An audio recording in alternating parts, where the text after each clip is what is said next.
comes a throw, the tag, and he is out.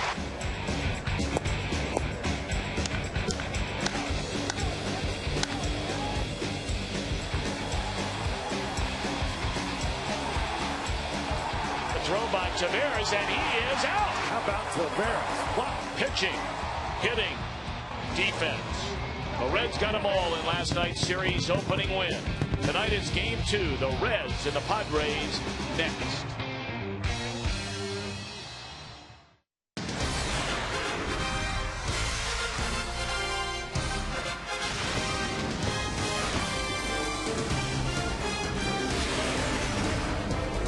It is another lovely night for baseball in Cincinnati, and we welcome you to Great American Ballpark, where it's the second game of this 10-game homestand and the second of 4 between the San Diego Padres and the Cincinnati Reds.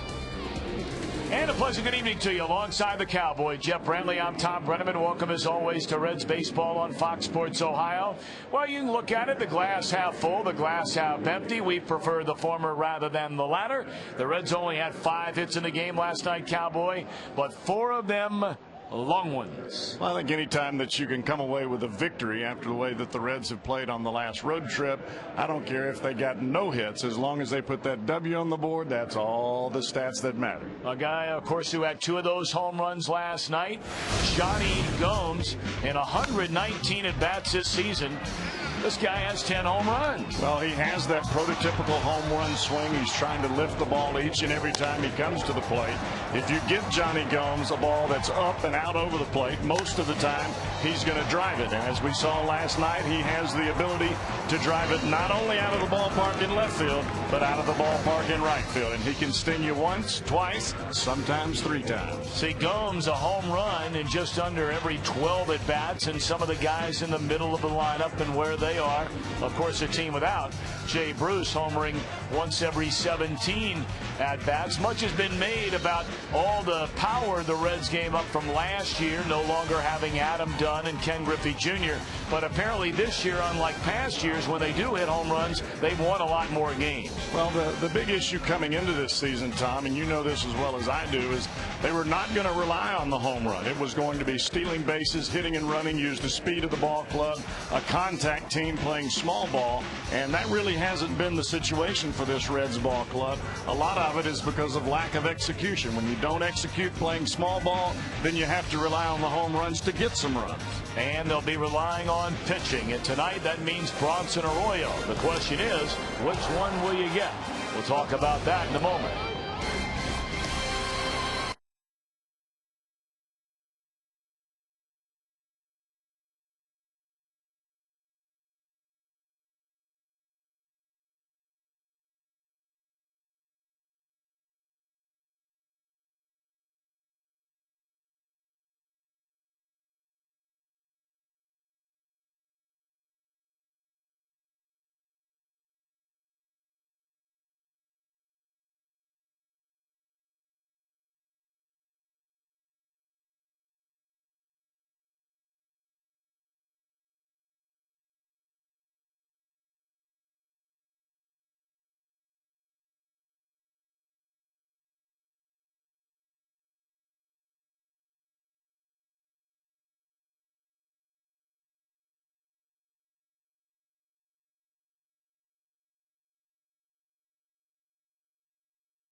Bronson Arroyo making his way back to the Reds dugout. And the question is, what kind of start will Bronson Arroyo get off to tonight, Jeff? Like many of the Reds starters, has really struggled in the opening inning.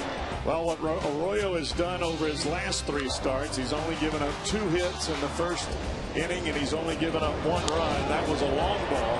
What he's done is thrown a lot more fastballs, and that's helping him with the breaking ball later in that inning and later in the game. Look at this graphic. 3 of the 5 starters in the Reds rotation. You wonder why they have struggled so mightily in the first inning, the Reds as a team. Pretty good indication right there. Well, a lot of that to me is game plan. Do you have your game plan ready when you get out there, or are you just making it up as you go? Kevin Correa on the mound tonight, meanwhile, for San Diego. Threw the ball very well in beating the Reds back on the 15th in that 3-game sweep. Key for Correa is he on or is he off? He's kind of a Dr. Jekyll, Mr. Hyde. If he throws strikes, he's good. If not, could be a long night again for the Padres. So that brings us to our Jeep pitching matchup. Correa, his 21st start. He's had 15 quality starts of those 20 outings, but he's coming off the worst start of this season, his last time out. And Bronson Arroyo, looking for win number 11, has pitched very well in his career on the home front. So the Reds trying to follow up a victory and get another tonight. Game 2 of this series on Fox Sports Ohio, right around the corner.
Brought to you by Chrysler. You talk, we listen. Chrysler, engineered beautifully.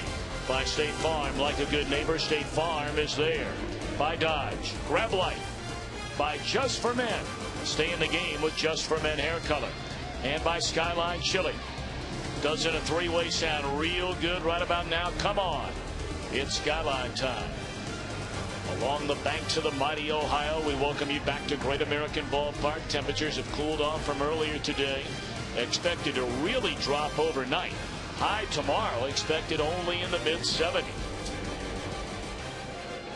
Let's take a look at San Diego's starting lineup tonight under manager Bud Black. Couple of new faces come back off the disabled list. Tony Gwynn will again lead off and play center. David Eckstein off the DL. Adrian Gonzalez will bat third. Kevin Kuzman off the cleanup hitter. Chase Headley in left. Kyle Blanks in right. Henry Blanco activated off the DL before the game tonight. Everett Cabrera at short. Kevin Correa on the mound, and starting it for the Reds, 10-9 right-hander Bronson Arroyo. Big thing to look for with Arroyo early in this ball game. Let's look for the heater, and let's look for it inside. That will set up the rest of this ball game. Tony Gwynn digging in, and a first pitch breaking ball is strike one, and this game is underway. Gwynn got the start in center field last night when hitless in 4 at bats. Overall a .284 batter, and he's quickly behind 0-2.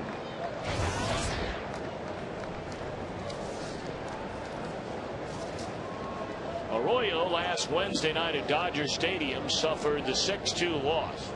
Got charged with 5 earned runs in 5 1/3 innings, and he has given up a 2-strike base hit. That one's shot into right center field, and this will probably be a 3-base hit for Gwynn, and it will be to lead off the game.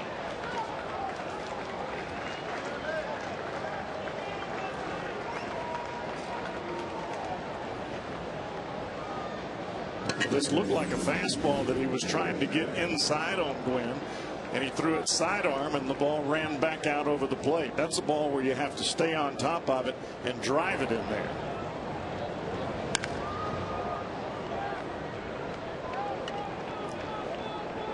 So not a good way to get it started for Bronson Arroyo. A triple allowed to Tony Gwynn to begin the ball game.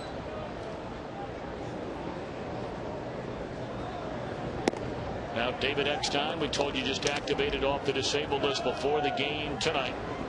A .267 batter with a home run and 33 runs batted in. This is where Bronson really gets himself in trouble. He gives up a big hit early in the game, and then he goes directly to the breaking ball, which in effect doesn't allow him to establish the fastball. And the fastball, if it's not established as breaking balls, mean nothing. Popped up shallow center field, backing up on it Alex Gonzalez. This will not plate Gwynn from third, and that's out number 1.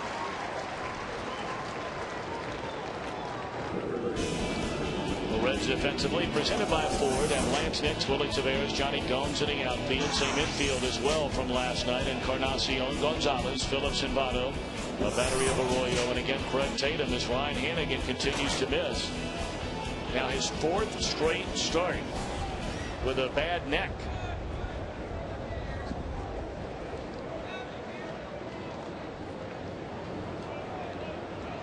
So now the left side of the infield draws in, the right side conceding the run to the left-handed batting Adrian Gonzalez. A .249 batter, 26 home runs. He has 56 runs batted in. He hit number 26 in the game last night. There's that fastball in. It's fouled away. 1-1 to Gonzalez. And he's got such power away that you have to keep him honest with that heater inside. If you don't get the ball in here like this, he can lift just about any ball out over the plate and drive it the other way. We saw it last night.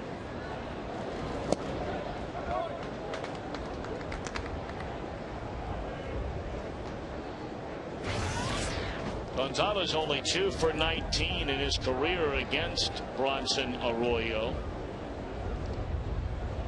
2 balls and a strike.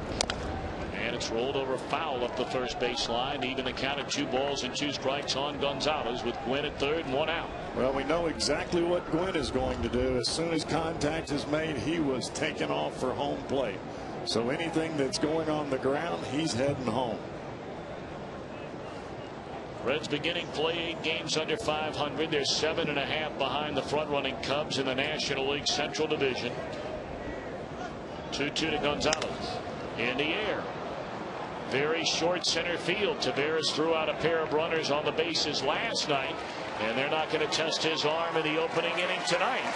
So now Arroyo retires 2 in a row after a game-opening triple.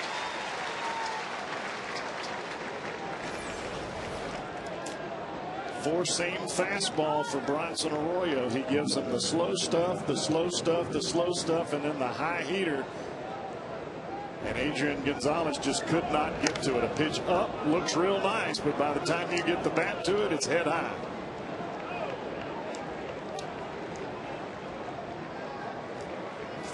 That'll bring up Kevin Kuzminoff, who checks in at .244. He does have 14 home runs and 54 runs batted in. Jam shot on a fastball in. Strike 1.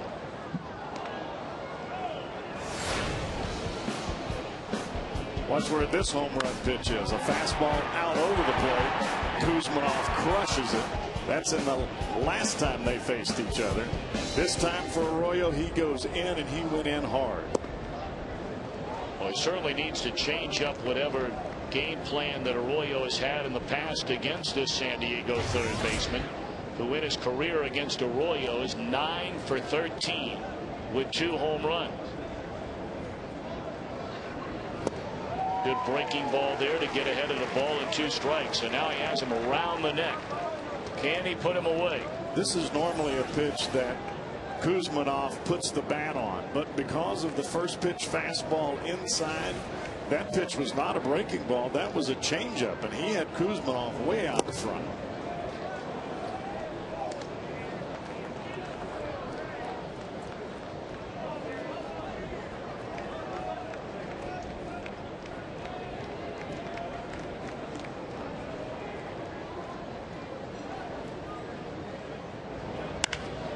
That ball blistered into left center field, and the beat goes on for Kuzmanov against Arroyo. An RBI double to left center field, and San Diego takes a 1-0 lead. He left that baby right out over the plate about thigh high. Made some pretty good pitches up until that point. Look where that pitch sat. Boy, it is staggering, and we talked about it at length over the weekend in Chicago. The Reds have been outscored by 29 runs in the first inning this season. That is the largest differential on the negative side of any team in Major League Baseball.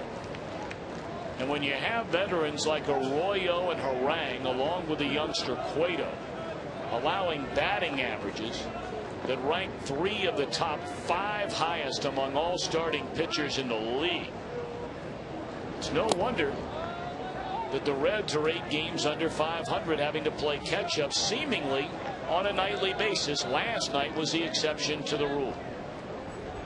Well, you just wonder if it was all young pitchers, you would say, well, they're just not executing.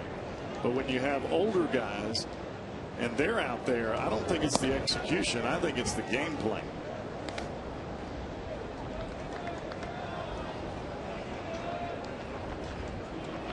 You go over this stuff time and time again before every ball game. You should know how to pitch everybody that's in that lineup by heart before you walk out there.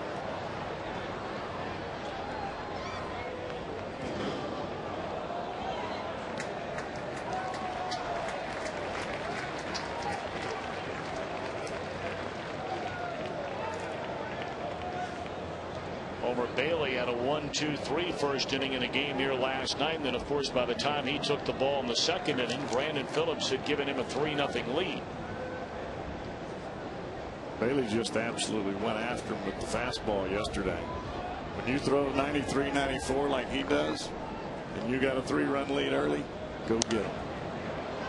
Fastball in on the hands of Chase Headley, and the count remains at 2 balls and 2 strikes. Both San Diego hits in this inning have been 2 strike base hits.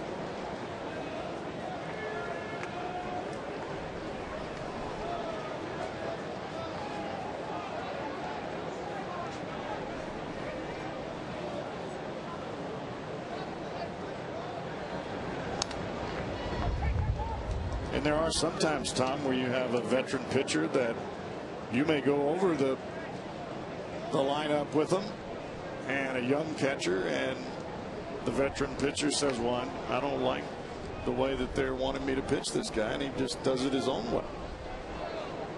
I've seen that happen too. But the bottom line is, if you're not getting it done, you got to change something.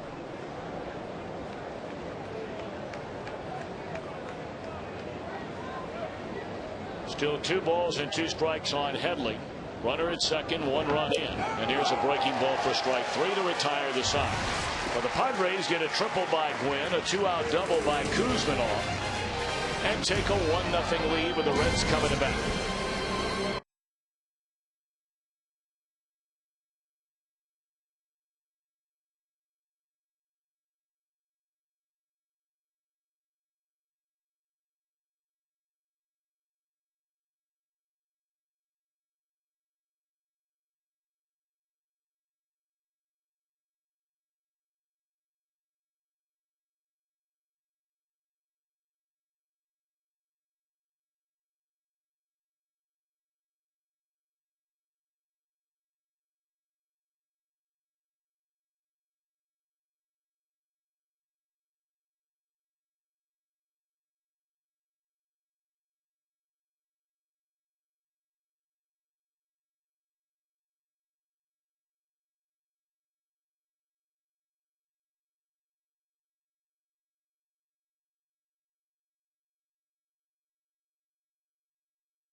Let's take a look at Dusty Baker's starting lineup tonight against Kevin Correa. It'll be Willie Taveras in center, Alex Gonzalez at short, Joey Votto is at first, Brandon Phillips at second base, Edwin Encarnacion down at third, Lance Nixon left. Johnny Gomes, 5 home runs, including 2 last night over the last 7 games. In the 7-hole, Craig Tatum batting 8th, and Bronson Arroyo batting 9th. Kevin Correa, the one-time San Francisco Giant, primarily pitched for them out of their bullpen, and now a full-time starter in San Diego. Strike one. He has always been a straight over-the-top guy, really trying to challenge the strike zone with a very large breaking ball. When he got to San Diego, he slowed down the mechanics a little bit, started concentrating on getting the ball in the strike zone. Shortstop coming in and making a play is Cabrera, just in time to get Willie Taveras one away in the first inning. San Diego on defense. Headley in left, Wynn in center, Blanks in right. Kuzmanov, Cabrera, X9, and Gonzalez along the infield. Henry Blanco, the veteran behind the plate, with Kevin Correa making up the Padres battery.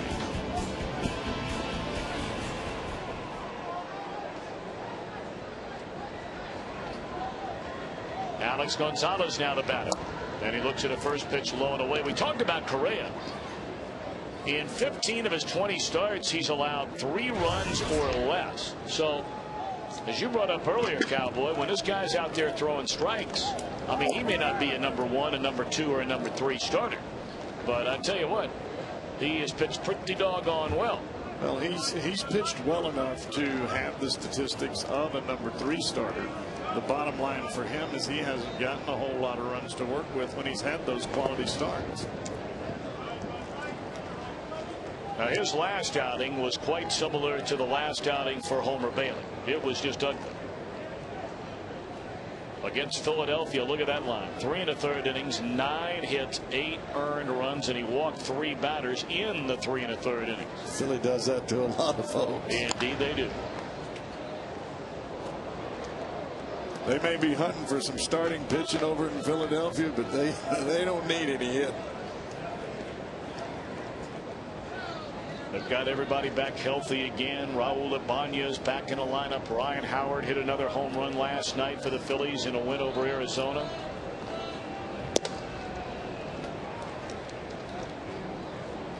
Three and 2 on Alex Gonzalez. Philadelphia starting play 7 games better than Atlanta. Tell you, the Braves are playing good baseball. They're now up to 3 games over 500. So too are the Florida Marlins. That ball lined hard into left center field, but Headley right there to get it for the second out. That's the hardest hit ball I've seen from Gonzalez since he's been back. He hit that ball on the nose, maybe a little bit down on the bat, but at least he was on time. It's awfully difficult when you come back off the DL to get that timing back, and that was a much better swing and a much better strike on the ball than what we've seen. 2 down for Joey Votto. About this time last night, Votto was watching the rest of the game from the Reds clubhouse. On that check swing, they appealed to the third base umpire last night. Tonight working at second base, the crew chief Jerry Crawford, who said Votto went around. Joey very upset, screaming at Crawford. He gave him a little bit of rope, and then that was it. Thrown out of the game. Now, Joey did not think that he went around, and Jerry Crawford called it a strike, called it a swing, and he gave him a pretty good, probably a 10-yard walk of letting Joey vent, and Joey just kept on. By the time Jerry hit the grass, Joey was out of the game. And I think that Joey probably had a conversation with a few folks today, and they probably said that something along the lines of, we understand that you didn't like the calls that you're getting, but you're still young and we need you in the lineup. Breaking ball in the dirt. 2 and 2 on Votto, batting at .350, 15 home runs, 49 runs batted in. And it's awfully hard for a guy like Votto to bite his lip, especially when you got runners in scoring position. You know that you're the main guy on this team when it comes to swinging the bat, and you get rung up on a pitch that you don't believe was a strike. It's frustrating.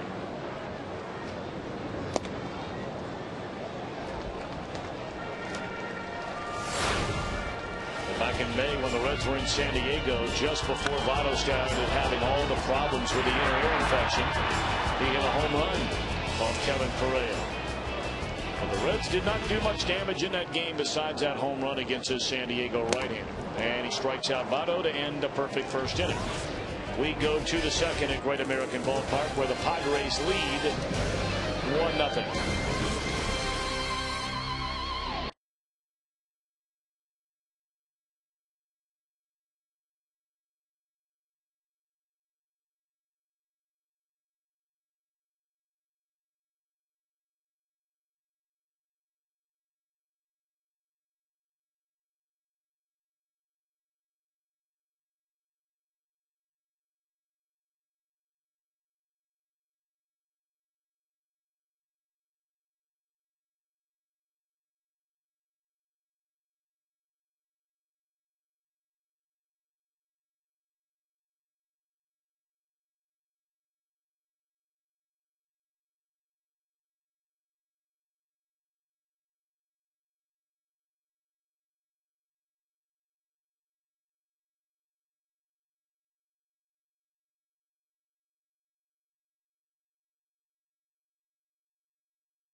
Those teams at the top Are in contention. Yep. All of them over 500. Of course, two of them division leaders. Colorado right now is the wild card leader. And you see the Reds along with San Diego. They are where they are in that category and in the standings, at least on this 28th of July 2009. Reds down 1-0 as San Diego bats in the second inning. Speaking of July the 28th, happy birthday to my dad today, Marty Brennan. And I would like to join in that with you.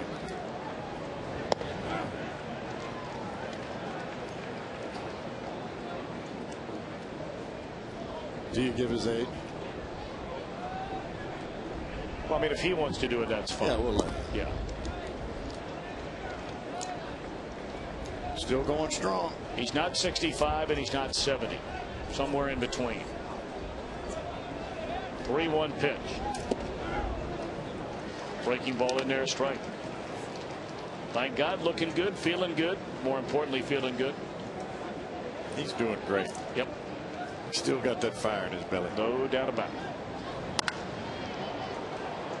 Kyle Blanks lines one, a 3-1 pitch into left field for a base hit. Third hit of the night for San Diego. Tom, I understand that this guy is only hitting 197 coming into the ball game, but there is a whole different sound coming off this guy's bat than everybody else's. When he hits it, man, it makes some noise. It's just big man. Yes, he is. 6'6", 285 pounds. They have him listed. And I mean, it's not like he's sporting a boiler. No, he's just a big man. He's huge. He's just big, football big. Oh yeah. Would you say lineman big? Oh, he's a definite defensive lineman big. I mean, he's the biggest guys playing defensive tackle, defensive end in the NFL. Bigger than a lot of defensive ends, weight-wise and height-wise. Well, you look at his minor league numbers now. I mean, they are scary. I know. I looked at them yesterday. I mean, they are something. Back-to-back years in the minor leagues. This guy's knocked in over 100 runs. He's only 22 years old. And, I mean, that's 3 or 4 years before I ever got to the big leagues. He's going to be good. Breaking ball away. Now, we showed you that he's got some Pennsylvania background, but he actually grew up in New Mexico. And then went to Yavapai, Arizona Junior College. That's one of the great junior college baseball programs in the country. Kurt Schilling, I know, pitched there.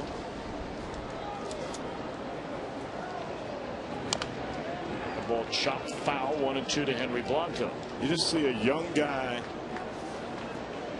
at the age of 22 with that type of swing and that type of body makeup and just the tools that he possesses at this early of an age. Makes you think big things. Well, last year he was a Padres minor league player of the year. In fact, he was the Texas League player of the year. Not only did he not get 107 runs in 132 games at AA San Antonio, but he hit .325. Now, that's a good hitter's league, but you still got to go out there and do it. There's a check swing. They appeal, and Scott Berry rings up Henry Blanco, and Henry knew it. Second strikeout of the night for Bronson Arroyo.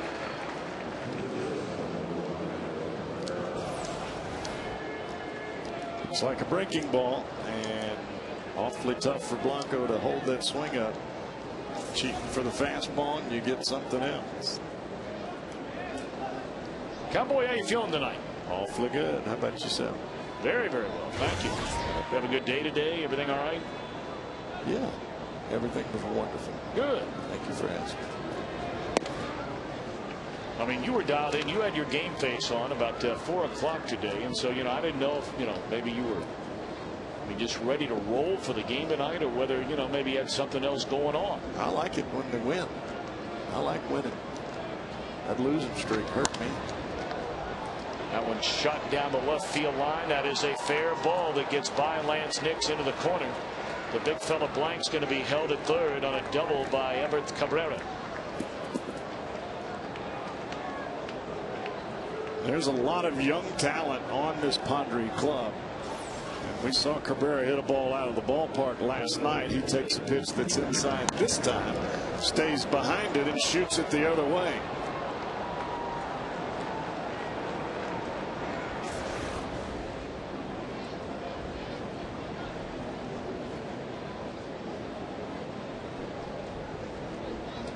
So now the Reds infield draws in. Runners at second and third with 1 out. The pitcher Kevin Correa steps to the plate.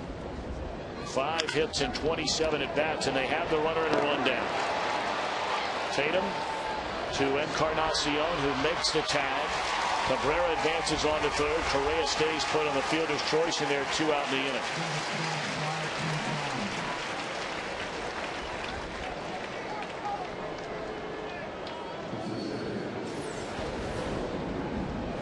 If they had been able to make this tag a little bit earlier, you can see the runner in the background right back here. He runs up a little bit too far. If they make that tag from the catcher as Tatum is running after Blanks, they'd have a double play.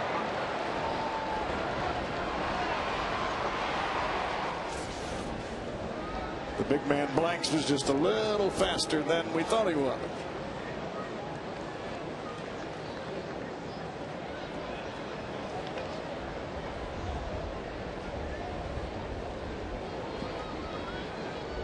Now Bronson's going to have to buckle his belt a little tighter. Runners on the corners for Tony Gwynn, who tripled to right center field leading off the game and scored the game's only run.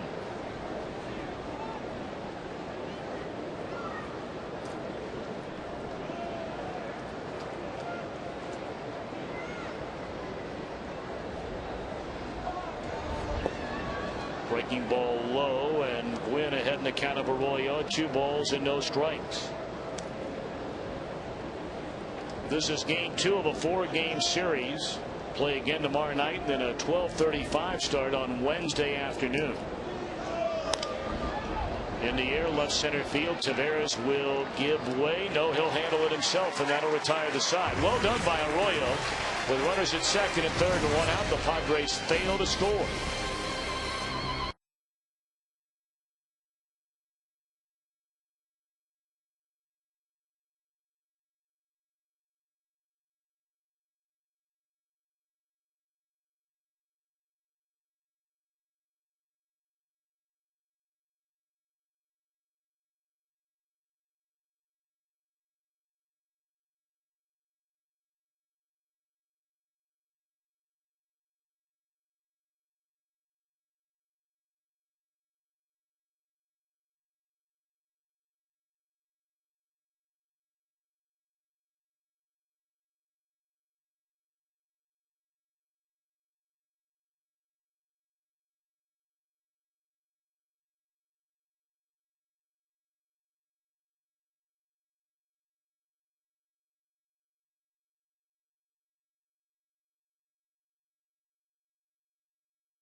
Tundra in left center field every night at Great American Ballpark. If a Reds player hits the Tundra sign in left center or between the tall stacks in right center during our game, Jim Druitt of Cincinnati will win that Toyota Tundra.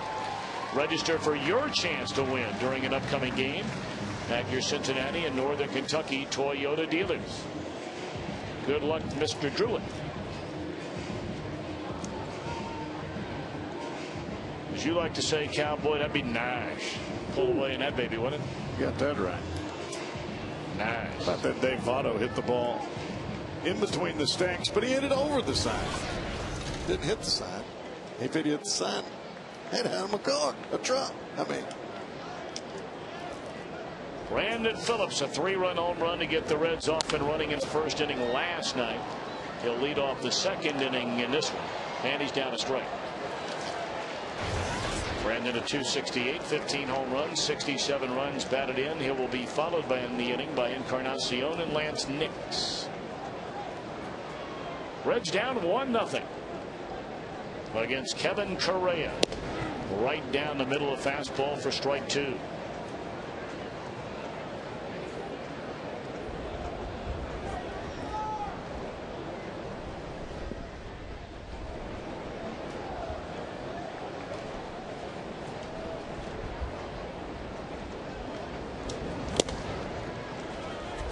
Correa's got some giddy up on that fastball. He really does. The only thing about Correa is the ball is never down. It's never right at the kneecaps. It's always right about mid-thigh. And if you catch it and it's up there, it's going out of the ballpark. He's given up 12 home runs so far, and that's playing in between that big old ballpark out there in San Diego, where home run balls go to die. Every single night, many times. That is a foul ball, and still 2-2 on Brandon Phillips. Well, our Geico direct quote of the game came from Dusty Baker following the game last night. Boy, it sure feels good to win. It seems like a long time. 8 days went in between Reds wins. Their last victory came their last home game a week ago Sunday against the Milwaukee Brewers, and then of course the 0-6 road trip before coming back to the home front and taking care of business 6-4 here last night. Going back to Correa, Tom, he's one of those pitchers, because he's over the top and he's got that little hop at the end of the fastball, you have to make him get the ball down. Bouncing ball back up through the middle. Eckstein has enough on to throw. One away.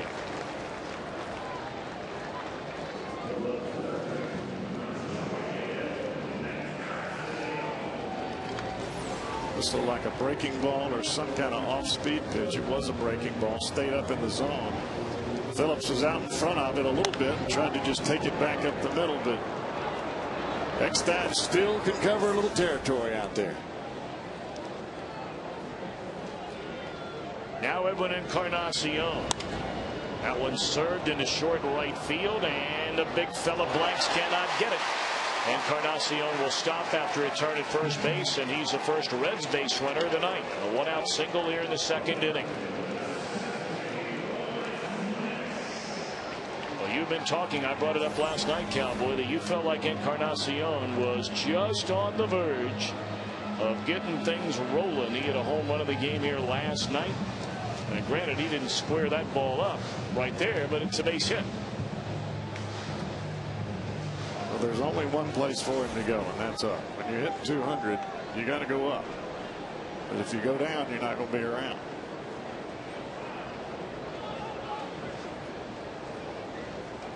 Lance Nix checks in at 240, 8 home runs and 24 batted in.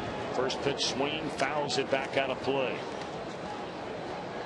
Nix 0 for 3 in a game last night.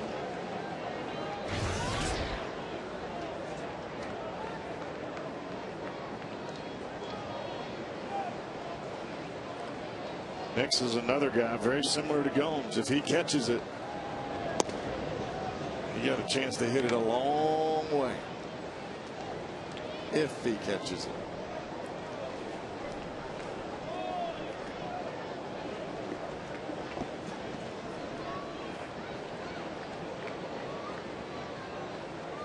It's down 1-0. They have Encarnacion at first with one away. That breaking ball caught the outside corner for strike 2. And that's really where Correa is going to pitch. He is not a prototypical down around the hollow of the knee, which is the description of the bottom of the strike zone. He's a guy that pitches at the top of the strike zone and tries to get fly balls. And really, when you're pitching in his ballpark, as you alluded to earlier, That's perfect. I mean, that's a way to do it. Now, when you go on the road, maybe you have to make adjustments, and that's easier said than done as far as that pitching style is concerned. But, man, in San Diego, it is extraordinary how big that ballpark is. You know, having been with the Arizona Diamondbacks, Cowboy, all those years, and you play teams in your division 18, 19 times a year. I mean, heck, you know, you go there 3 times a summer and play 9 or 10 games, and you do that year after year after year since they opened that ballpark. I mean, it is unbelievable that Adrian Gonzalez has the home run totals that he has had over the last 3 years as a Padre.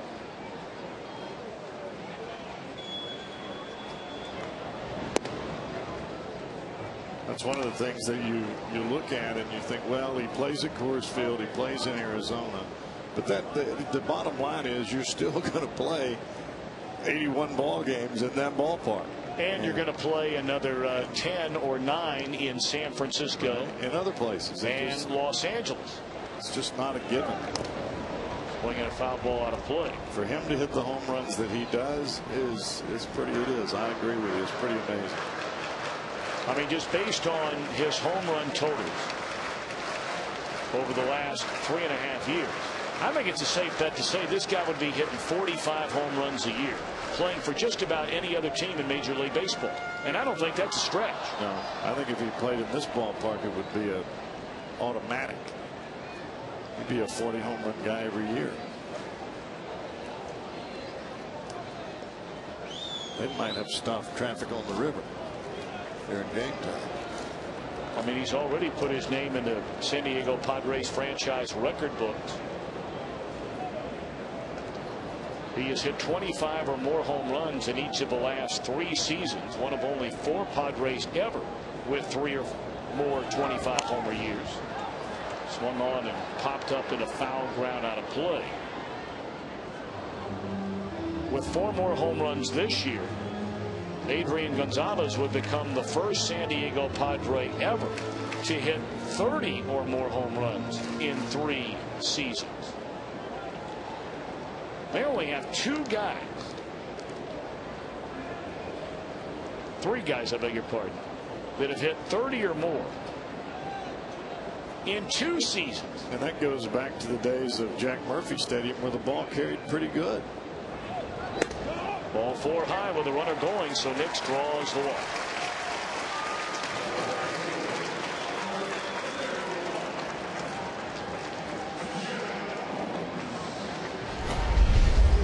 Well, you can get autographs from the entire 2009 Reds team during Signature Sunday. That's August the 16th.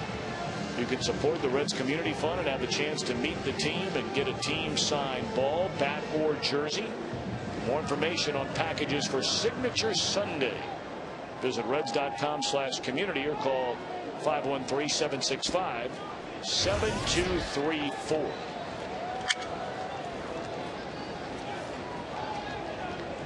Two on for Johnny Gomes, who had 2 home runs last night and a base hit his first time up tonight. That's going to tie the game. Encarnacion scores. Going first to third is Nix, and there's Johnny Gomes again. It's a 1-1 game. He gets a breaking ball that's up in the strike zone, and for Kevin Correa, normally a first pitch breaking ball to flip it up there and get ahead in the count is a good thing. To Johnny Gomes, no way. When you face Johnny Gomes, you better start with your best stuff because he comes to the plate to swing.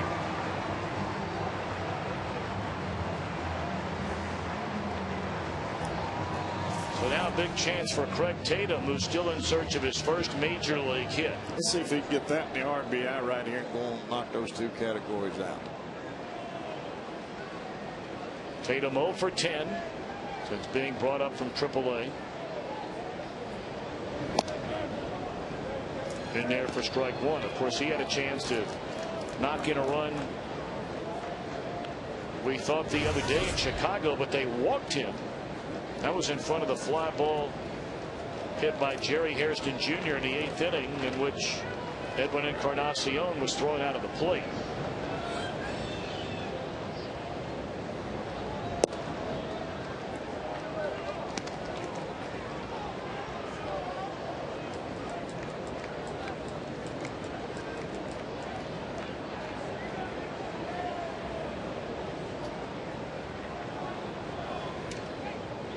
One and one account on Tatum. The Reds have tied the game at 1. They're on the corners with 1 out. And that's off the bag. A base hit. The first major league hit. The first major league RBI. So those 2 categories, Cowboy, are off the board. Congratulations, Craig Tatum, his first major league hit. And it gives the Reds a 2-1 lead. And he hits it right off the first base bag. And even with the dive by Gonzalez, I think if the ball goes over the bag, it's into the corner.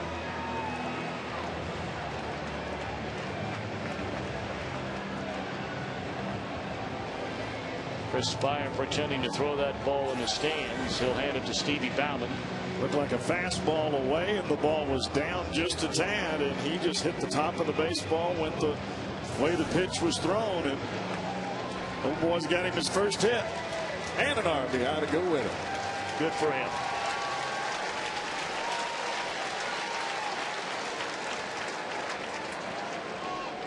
Now Bronson Arroyo, who has 10 sacrifices on the year, tied for 3rd most in the league. And this will be number 11. The runners advance. Gomes to 3rd. Tatum to 2nd. 2 away in the inning.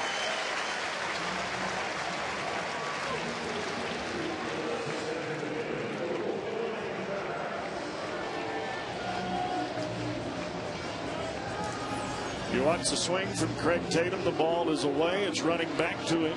He stays right with the baseball. If you try to pull that ball, it's a double play. Instead, you just hit it where it's pitched. Saw Craig Tatum do that a lot in spring training. Hit the ball the other way effectively. And a lot of times when he got those hits in spring training, there were runners on base. You're right. Now Willie Taveras, runners at 2nd and 3rd with 2 outs. Reds have scored twice here in the 2nd inning to take a 1-run lead. This is a big at bat right here. The Reds could really take a lot of pressure off Arroyo and put a whole lot of pressure on this Padre offense with a knock right here. 2-0.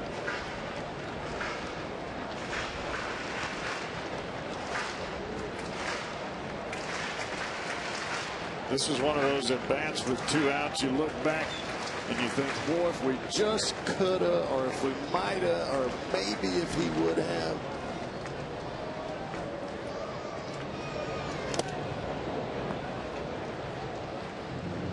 Two and one on Willie Taveras.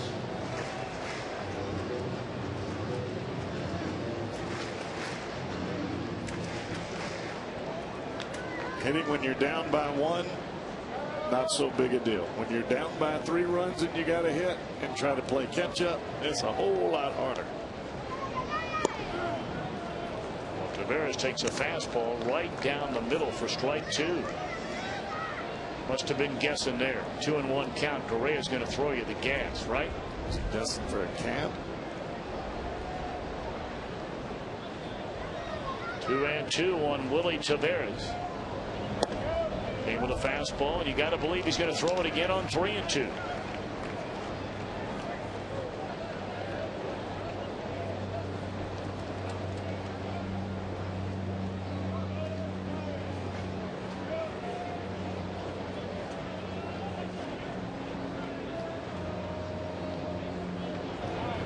Throws him a breaking ball on 3-2, and Taveras able to foul it away. We'll do it again. That's Henry Blanco back there. Get a veteran catcher here. He's not afraid to put that 3 down there with the 3-2 count, runners on the base paths.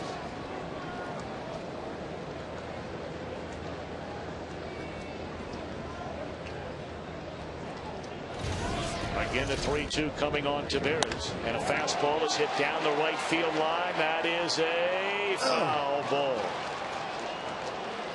That would have brought in a couple easily. That's one of the. Willie will come back and we'll try one more time. That's one of those balls where you really going to get to watch Willie Taveras run right there. They throw that baby wide open. Fastball away by Correa.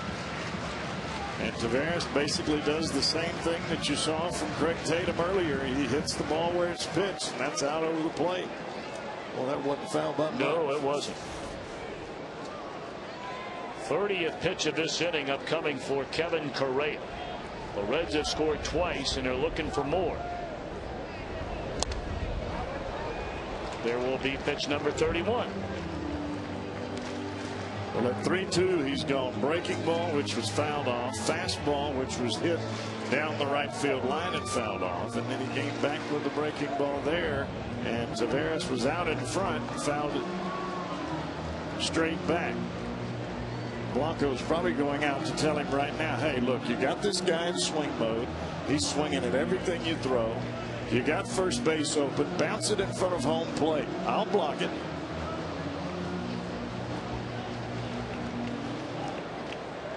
It's been an 8-pitch at bat so far for Willie Taveras. Blanco running through the signs after a brief conversation, and here's a payoff pitch again. Struck him out through a fastball right by him. Reds give 2, and at the end of 2, lead by a run.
By your Cincinnati and Northern Kentucky Toyota dealers. For a dealer near you, visit buyatoyota.com. By JTM, food, family fun, JTM. By Geico, 15 minutes could save you 15% or more on car insurance. Visit geico.com or call 1-800-947-AUTO. And by Jeep, it's a new day. Have fun out there. Jeep. Reds lead 2-1 on a beautiful night for baseball. They were talking about rain before the game, and apparently that storm broke up, we were told. And well, they're in a rain delay before getting started tonight, apparently in St. Louis. And generally, whatever they get is on the way to Cincinnati. So hopefully we can sneak in this ball game before any of that takes place. Bouncing ball over the mound. Gonzalez, he's as smooth as they come at shortstop. Boy, that play right there is the play that the Reds have missed the most since Gonzalez has been out. Even though he wasn't out a long time, that ball that goes right back over the middle is not just about being fast. It's not about having a great arm. It's about instincts and being quick to the ball. Anticipation. That's on the second base side of the bag as the ball goes over it.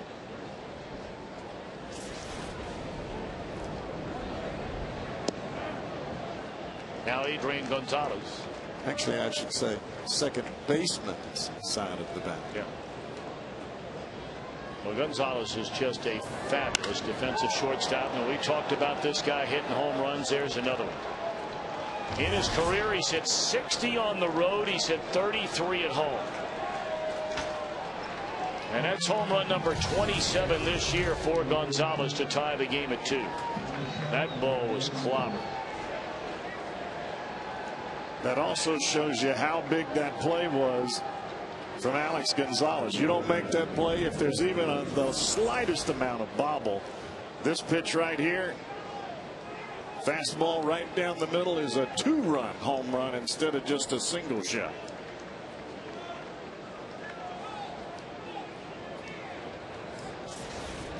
Some kind of hands. Well, now here's a guy that has just done major damage against Arroyo. 10 for 14 with 2 home runs, including an RBI double in the first inning tonight. Kevin Kuzminov. 1-1. And the pitches that he's hit so well off of Arroyo have been out over the plate. Maybe they'll just pound him in.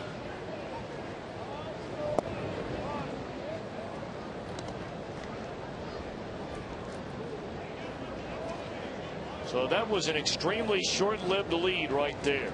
Reds got 2 in the bottom of the second inning, and 2 batters into the third. We're tied at 2. 2-1 on Kuzminov. And there's another rocket off his bat against Arroyo. And Kuzminov into second base, sliding with his second double of the night. Well, maybe in is not the answer either. Somebody's getting him out. He's only hitting 244. It goes back to that game plan. They try to go in. Ball stays over the middle of the plate, and he hammers it. You know, we are not privy to the information as to whether or not the Reds are going to be active one way or the other come the trade deadline. And we're sneaking up on that in less than 72 hours. You're right. But one thing we do know, every night up here on the press level, employees of the Reds, members of the media, our television crew, radio broadcast crew, the writers, and scouts have dinner up here. Phillips to his right will throw out Chase Headley. On to third goes Kuzminov, and there are 2 away in the inning. And as the years go by, you get to know so many of these scouts who primarily stay with the same team, but there is some shakeups. They'll go from one club to another and so on and so forth. There are a lot of scouts here tonight watching Bronson Arroyo pitch. They're going to stay around through the game tomorrow night to watch Aaron Harang pitch. There's our old buddy Tim Naring. Now with a black cap on, of course, for many, many years with the Reds organization. Former #1 pick by the Boston Red Sox. And now he's with the New York Yankees.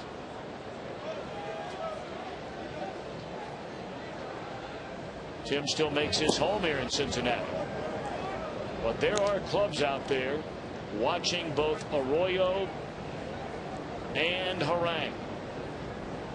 And this is the time of the year where they make their money. And their recommendations, good, bad, or ugly, depends on whether they're coming back for the following year. That's how you stay with an organization, is to be able to make the right recommendations that help your club get over the top.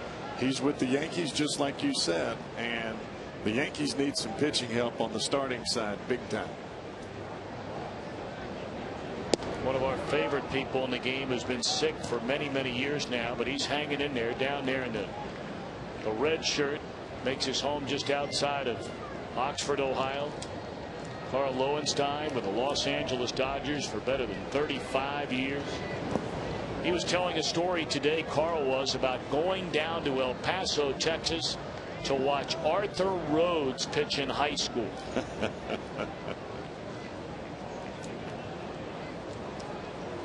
Those are the kind of stories that you wonder, well, how did Arthur throw then? Was he throwing 94, he told a great story. Back then? With 2 outs and 3 and 2, he may have to sit on it. We will till the next half inning. A home run, a game-tying home run by Adrian Gonzalez makes it 2-2 after 2.5.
A Subway restaurant and make a $5 Fielder's Choice. Just select any sandwich on the everyday value menu and choose to make it a foot long or a 6-inch fresh value meal with chips and a drink for only $5. A 2-2 game as the Reds bat against Kevin Correa here in the last of the third inning. They'll send up Alex Gonzalez, Joey Votto, and Brandon Phillips. Gonzalez hit the ball very hard, but lined it right at Chase Headley in left field in the first inning.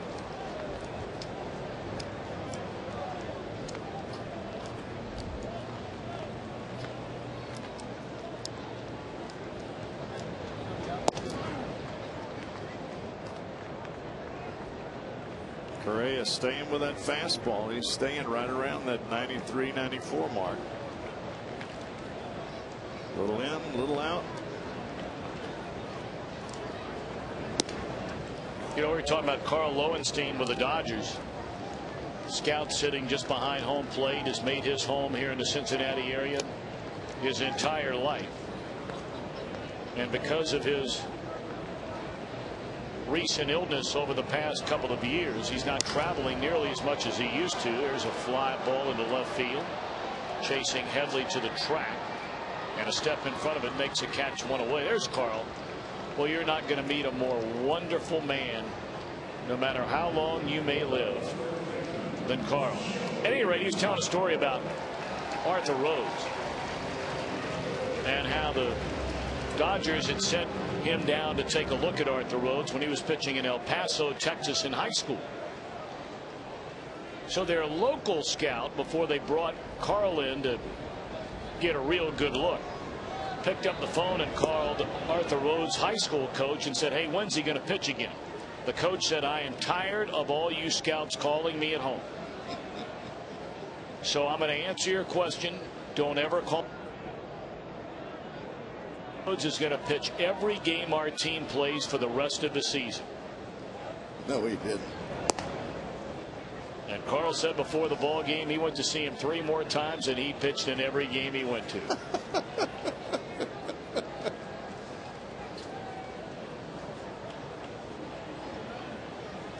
Wow. Nice coach. Swinging a foul ball out of play. He's pitching in every game the rest of the way. I'm going to have him flat worn out before you guys get him. So you know, the amazing thing is, though, we were laughing about it. You could still ask Arthur Rhodes to do it now, and he probably could do it at 39 years old.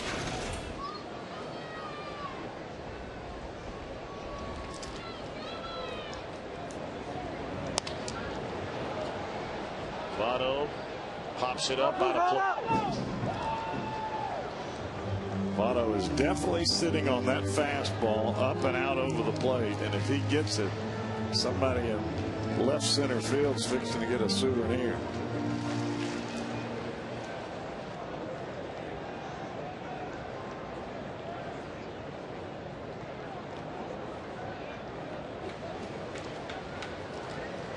One and two to Votto. Fastball away.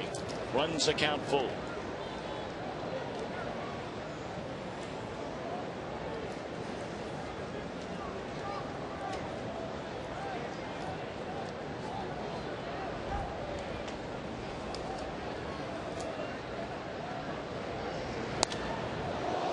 That one shot foul off to the third base side. And, thank God everybody's all right. Boy, there's a little boy sitting right over there. And I think that thing hit an empty seat next to him. It's the only empty seat. And now his mom just came over to make sure he's all right. Man, that was a major emergency swing right there by Votto. He took that right out of the mitt of Blanco.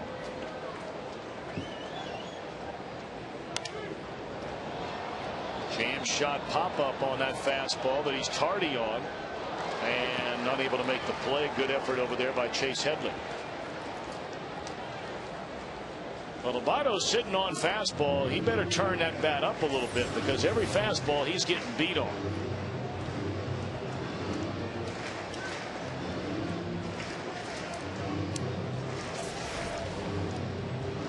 Votto's power has always been the fastball that's, or any pitch really, that's up and kind of middle away. That ball he shoots the other way. It's not really the pull ball as much as it is the ball that he hits towards the Reds bullpen.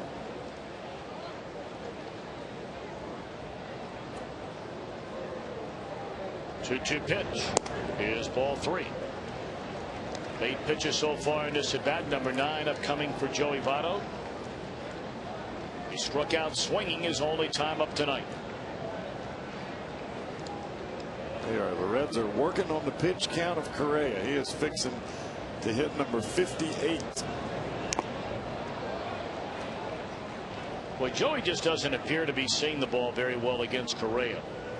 I mean, he's hanging in there and extended it back, but he has not squared up anything in either of the first 2 at bats tonight.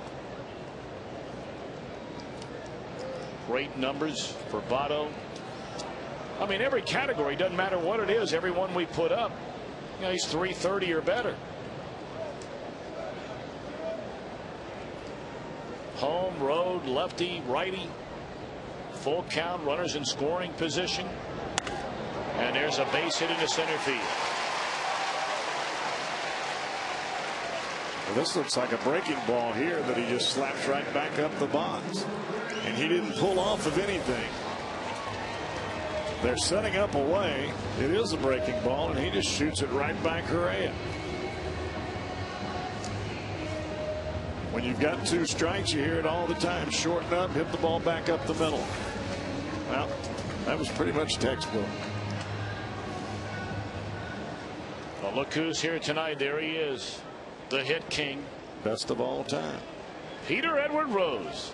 We heard he was coming into town last night and that he might come out to the ballpark. Of course, the entire world abuzz with the talk that took place over the weekend in Cooperstown, New York, about Hank Aaron and telling Commissioner Bud Selig and getting support right from the get-go from Pete's longtime teammate Joe Morgan, Frank Robinson, Reggie Jackson, among others, that conversations are taking place and that Bud Selig is at least mulling the idea, considering the idea of reinstating Pete Rose and making him eligible to go to the Hall of Fame. He can no longer be voted upon by the Baseball Writers Association of America. Would fall directly into the Veterans Committee's lap. Boy, it'd be great for Pete to finally get in. I think not only great for Pete, great for his son, and great for the city of Cincinnati. And great for baseball. Really. Phillips chased that pitch up and away, and he's gone swinging. When Hank Aaron comes out and begins to talk about this, Tom, as you were talking about earlier, I think that in itself meant more to me than anything else I've heard. And more to him. It's time. It's time. Well, we received an early version from the Cincinnati Enquirer tomorrow in the paper. In the editorial section, let Pete in with an asterisk, saying that if you're going to let in some of these players who were charged with using steroids, and put an asterisk next to them, or an asterisk in the record book next to some of those they have said, well, then you certainly can do the same if they elect to go that route with Pete Rose.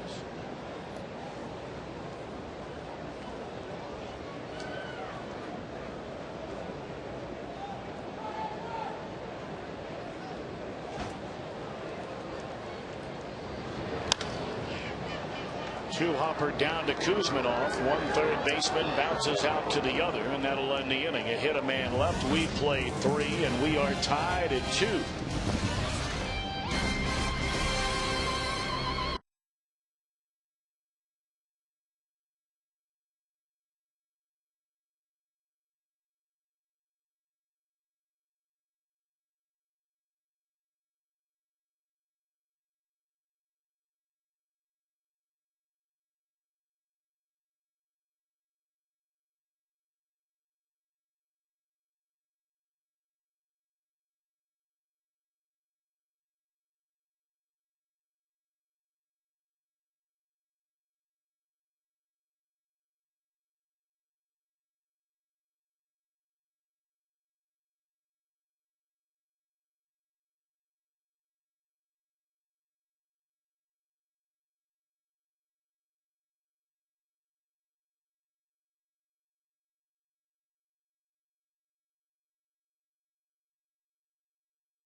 Trivia question: who is the only player to play 250 or more career games for both the Reds and the Padres? We'll give you a little while to think about that. I think I might know the answer to that one. You think? I'm going to take a stab at it. Biff Roberts. Ooh, that's a good answer. Forgot about Biff. I don't know if he was around with the Reds with all the injuries long enough. I think he was. He was a talented player. Of course, Biff now doing a lot of TV work out in the Northern California area. He's doing pregame shows on our Fox Sports affiliate for the Giants when they're at home, and then when they go out of town and the Oakland Athletics play at home, he'll come over to the other side of the bay and do pregame and postgame show work there.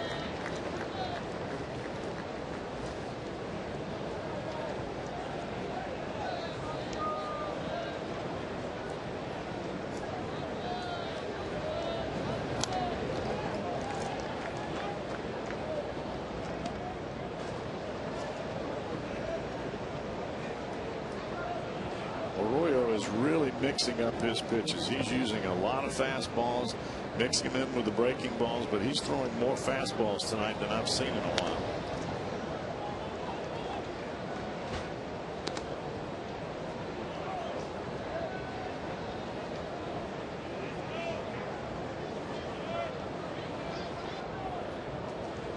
One and two to count on Blanco, and it's hit off the end of the bat.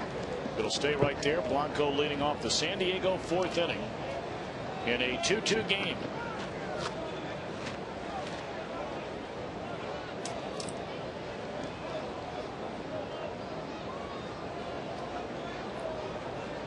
Understand Chris Welsh And some of our friends in Maggie Valley, North Carolina, are tuned into the telecast tonight. Look at that. Nice catch by Brandon Phillips, and he leapfrogs his buddy Alex Gonzalez.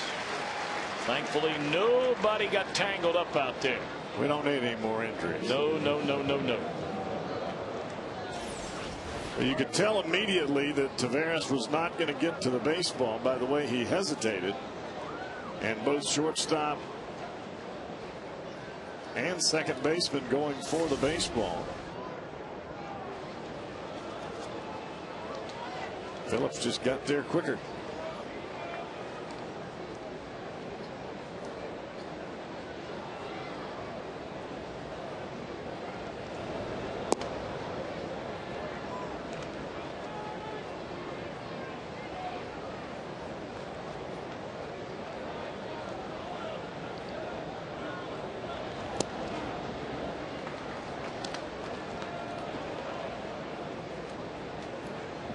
Arroyo's even got some sinking action on that fastball when it's down in the strike zone. There's another one, back to back.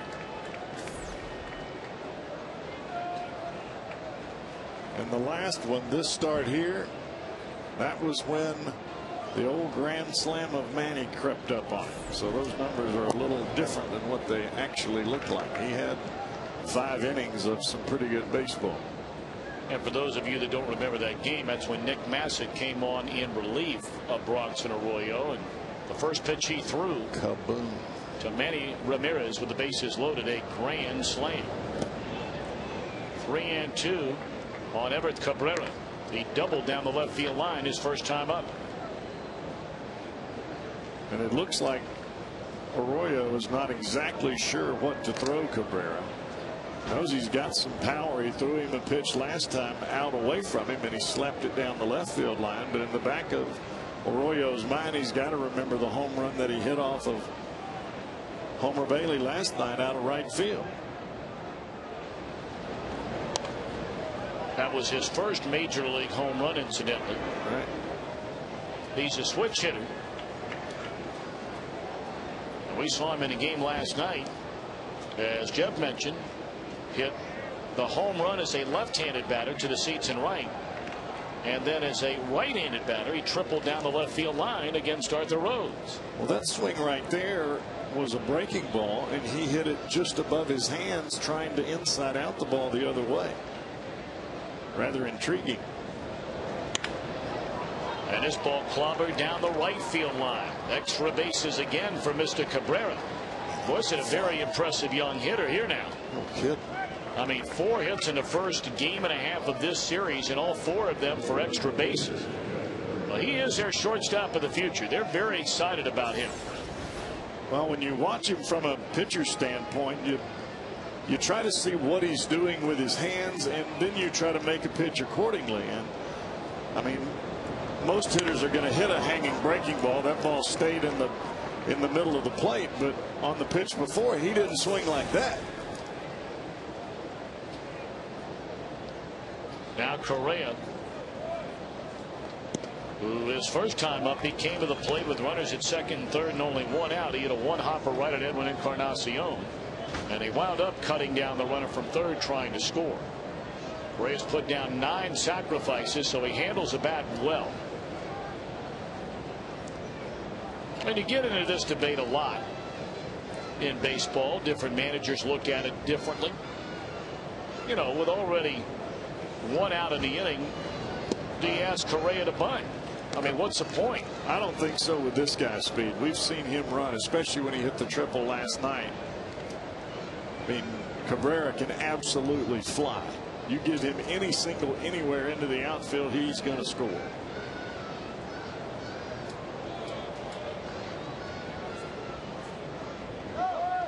There he goes, and the pitch is swung on and fouled out of play. I know a lot of you are saying, well, you can score a lot more ways from third than you can from second base, and there's no debate about that. That's why some managers are big believers in going ahead and asking Correa in this situation to put down a sacrifice. But in this situation with Correa batting, he's hitting 245. That's 185, excuse me. You don't have to give away an out. He's out of there on strikes for the second out of the inning. But I'm with you. I mean, I've never understood why you'd bunt there. If I've got a slow guy there and I know I'm going to have trouble getting him home on a base hit, then I do bunt. If not, I let the pitcher swing away. That'll bring up Tony Gwynn, who tripled to right center field leading off the game, scored the first run of the night. And then he flied out to Willie Taveras, ending the second inning with 2 on.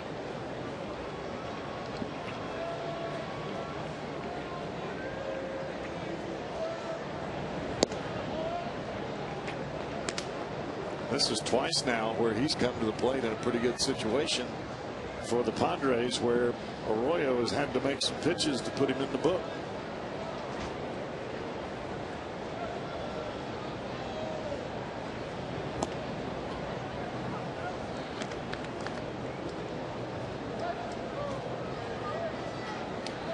Two and 0 on Tony Gwynn.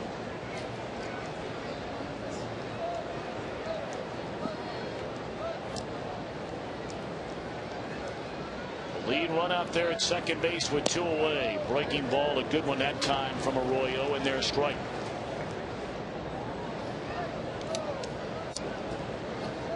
This is a breaking ball straight over the top. You don't see this all the time from Arroyo, but this one dropped right in there.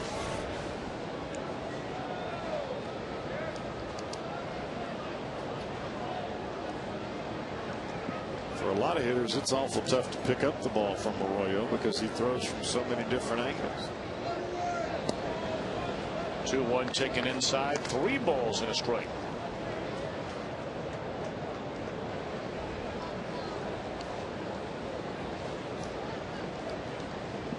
Two runs, 7 hits, 4 men left on base for the Padres. 2 runs, 4 hits, 3 left on base for the Reds. And now Arroyo going to summon Craig Tatum out to the mound before this 3-1 pitch.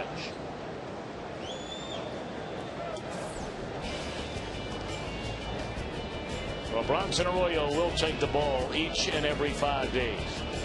Sometimes every 4 days if you ask him to. And remember, not only Arroyo, but remember this name right here. We'll tell you why later. Johan Santana.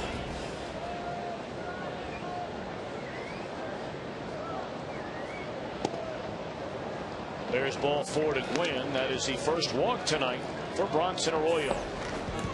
The reason I said Johan Santana, the only 2 pitchers that were on that top 5 in starts were Bronson Arroyo and Johan Santana. Who's got the most wins? Arroyo. So a lot of times it's not just about your ERA or whether you threw so many shutouts. It's about how many times you can take the ball in consecutive fashion and give your team a chance to win. Throw down to third with a runner going, and Cabrera is safe, stealing third. That's a risky play. You better know you're going to make it, and he made it. Now that was an awful risky play, but Arroyo gave a big leg kick there and didn't give a whole lot of time for Tatum to get that ball down there. I tell you what, that kid can flatten motor.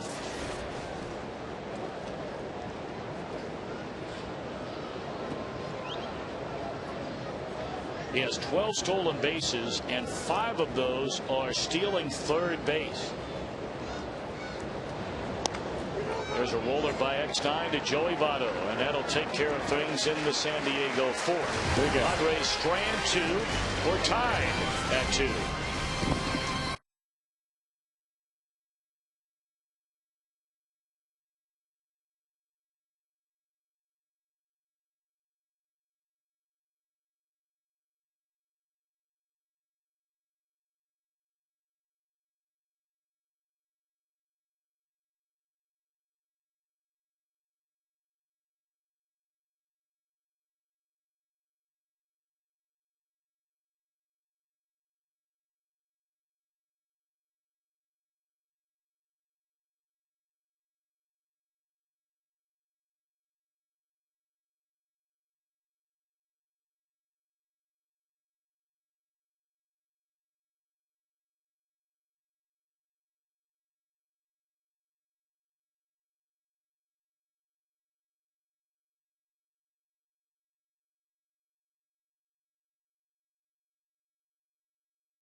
off your weekends every Friday, including this Friday, a spectacular post-game fireworks show after the Reds and the Rockies, presented by Budweiser. For tickets, call 513-381-REDS or go to reds.com. 2-2 game. Reds bat in the bottom of the fourth inning against Kevin Correa. Lance Nix to lead it off, and there's ball one in between innings. They ran some of the career highlights on the field of Peter Edward Rose, including the base hit off Eric Schau of the San Diego Padres, coincidentally, on a night when they're in town tonight and Peter Edward is here, where he broke Ty Cobb's all-time hit mark. You know, we were talking about Pete Rose before the game today. You can talk about the most hits of all time and all the other things that he accomplished as a player, but the one thing he will tell you that he is most proud of, which if you stop and take about 2 steps back and think about this number for a minute. Pete Rose played in more winning games than any player in the history of Major League Baseball. That's what it's all about. 1,971 wins. Now think about that for a minute, boys and girls. That means if a player stepped into the major leagues today and played on a team for 19 straight years that won 100 games a year, they still would not have the same number of wins as Pete Rose did. Think about that. That's an amazing stat. That one shot into left center field off the bat of Nix, over to try and cut it off is Gwynn. He will cut it off, but not in time to throw out Nix, who leads off with a double. That's his 20th double of the year right there for Lance Nix. That leads the Reds. He kept the bat flat here. A high fastball out over the plate. Instead of trying to pull it, he goes right with it, hits it right at the Reds bullpen. 20 doubles.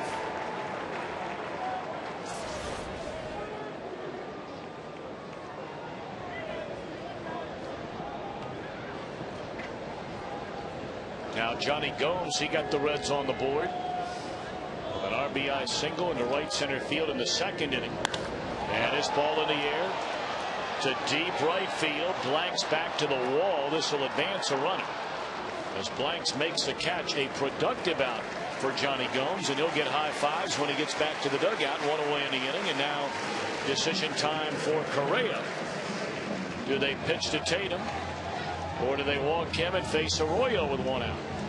Well, the object there as a hitter with a runner at second base and nobody out is to move the runner from second to third. If you get a hit, great, but the bottom line is you want the runner at third base for the following hitter, so that if he hits the ball in the air and he's out, he still has a chance to hit a sacrifice fly into the outfield and get that runner home. I didn't know Pete came in town just for your dad's birthday. That's pretty cool. Oh yeah, every year. Every year. Amazing.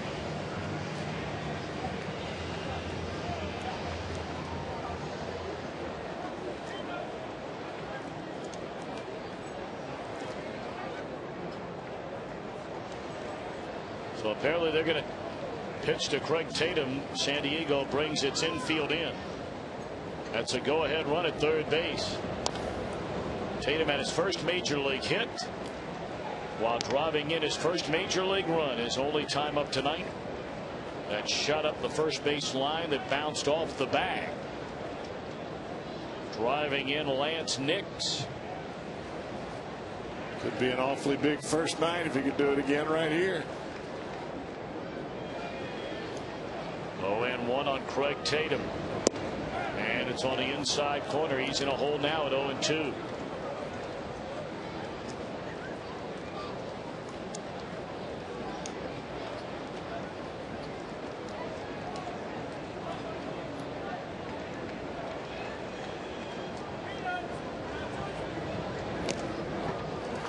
Try to check his swing. He made contact to stay alive.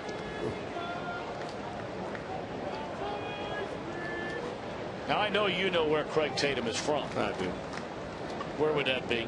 Hattiesburg, Mississippi. And where did he play college baseball? Mississippi State University.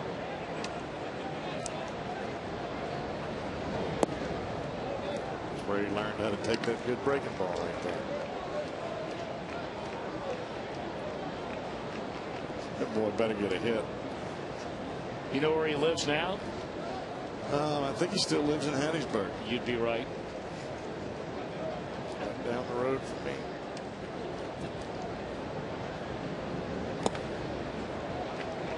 Man, what an eye, what an eye.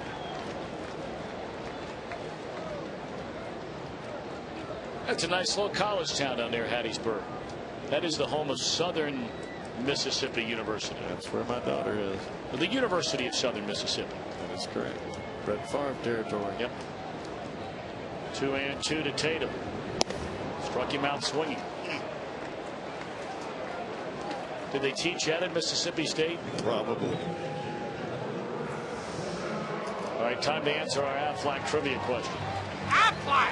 Who's the only player to play in 250 or more career games for both the Reds and the Padres?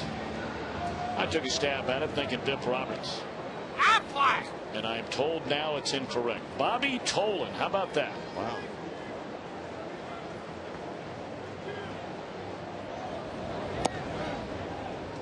Of course, Bobby Tolan back in that 1970 National League Championship Series, a 3-game sweep for the Reds over the Pirates.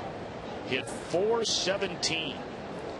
He was batting in the 2-hole behind Peter Edward Rose in the lineup back in 1970, playing center field.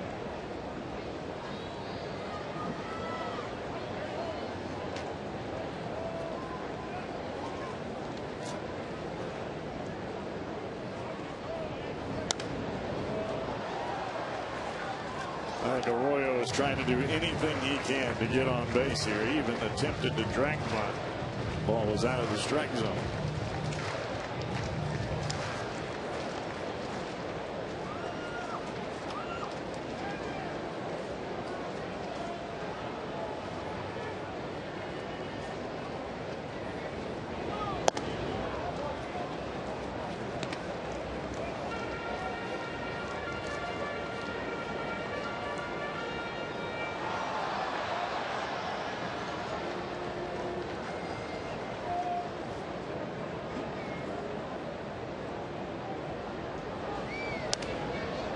Fouls it out of play. Remains 2 balls and 2 strikes.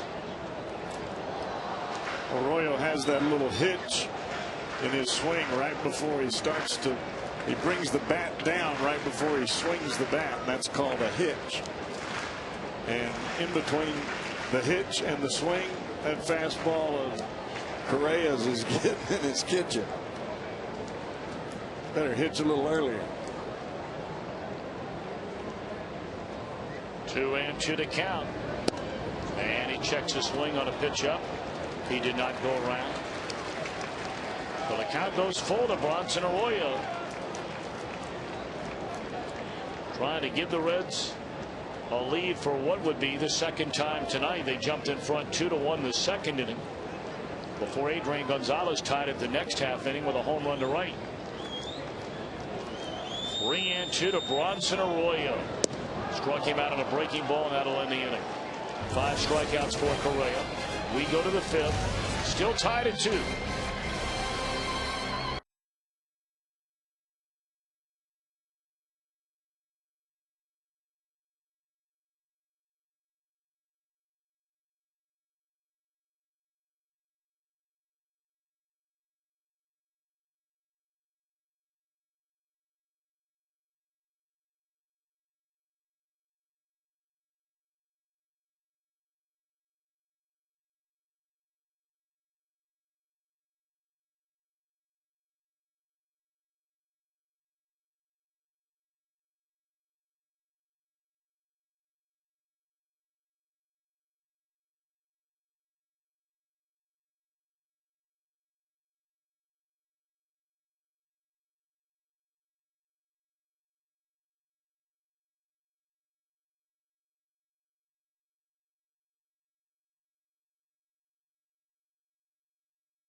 AT&T, the nation's fastest 3G network. AT&T, your world delivered.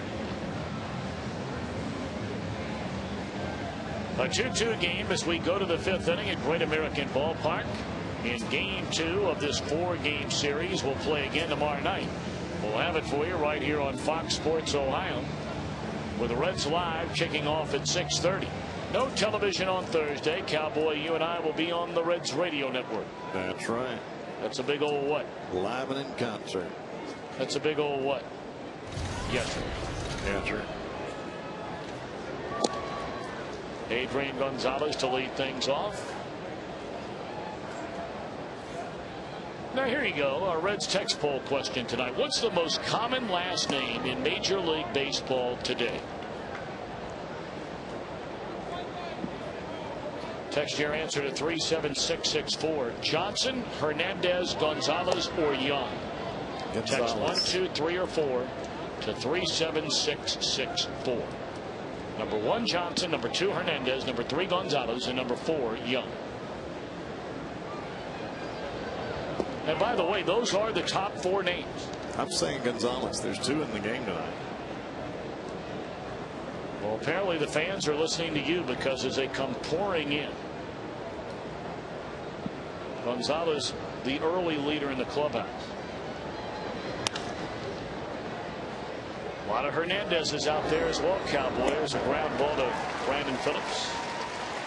And Gonzalez retired to begin the game.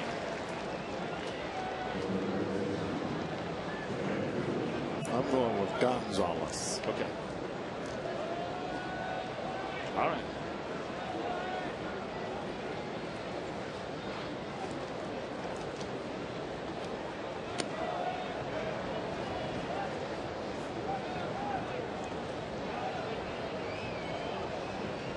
I guess James and Smith doesn't qualify. Apparently not. Maybe we'll ask about first names another day. How about long names like Kuzmanov and another guy playing third base, Encarnacion? Well, I don't know much, but I know one thing. There are more Encarnacions than Kuzmanovs. I don't know much in this world, but I know that one. I think you are correct. Look at that. Friends of Reds baseball, Yeah. Hernandez and Gonzalez. Yeah, they're hosting 100 fans out of the Moon Deck tonight as part of their Los Amigos de Baseball de los Rojos ticket program, targeting local Hispanic families. The guests receive transportation to and from the game. They get a customized Reds cap, a real one.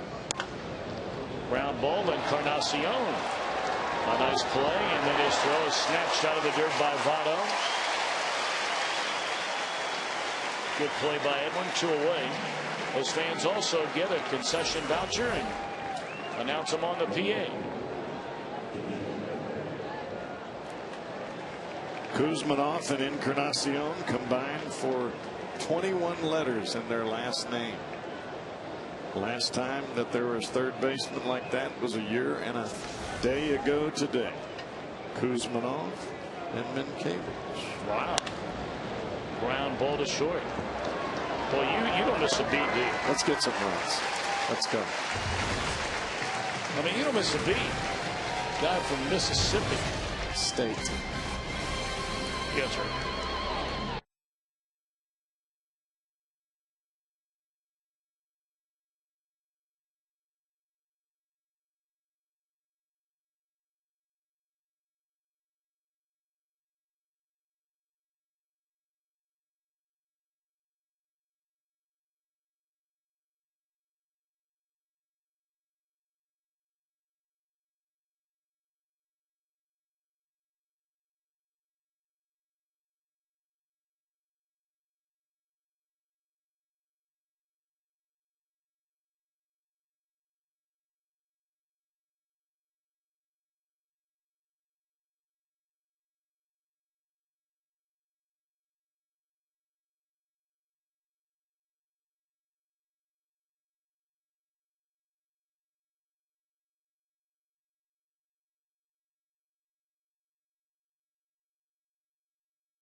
answer our text poll question we asked you a moment ago. The most common last name in Major League Baseball is, you say Gonzalez.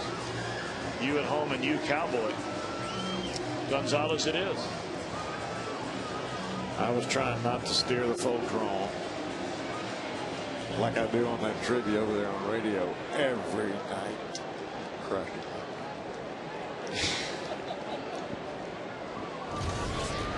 Reds batting the 5th inning, top of the order in a 2-2 game. Willie Taveras looks at a strike. Willie 0 for 2 is grounded to short. And left 2 on in the 2nd inning when he struck out.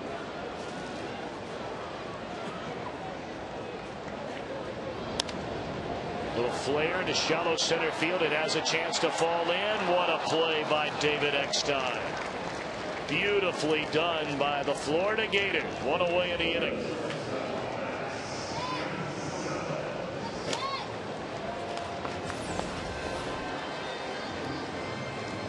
Both second basemen tonight have made that play look awfully easy.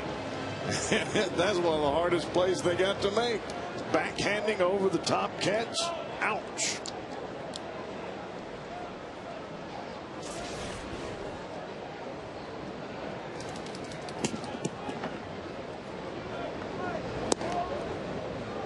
Breaking ball away to Alex Gonzalez. He is lined to left and flied to left.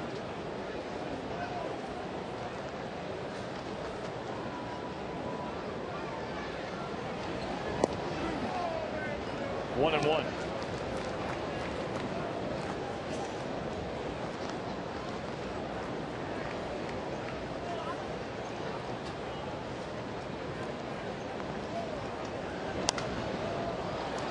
Pop up to the right side this time by Alex, and the big fella blanks. David Eckstein better get out of the way. That would not be a good collision. You talk about David and Goliath. That's exactly that.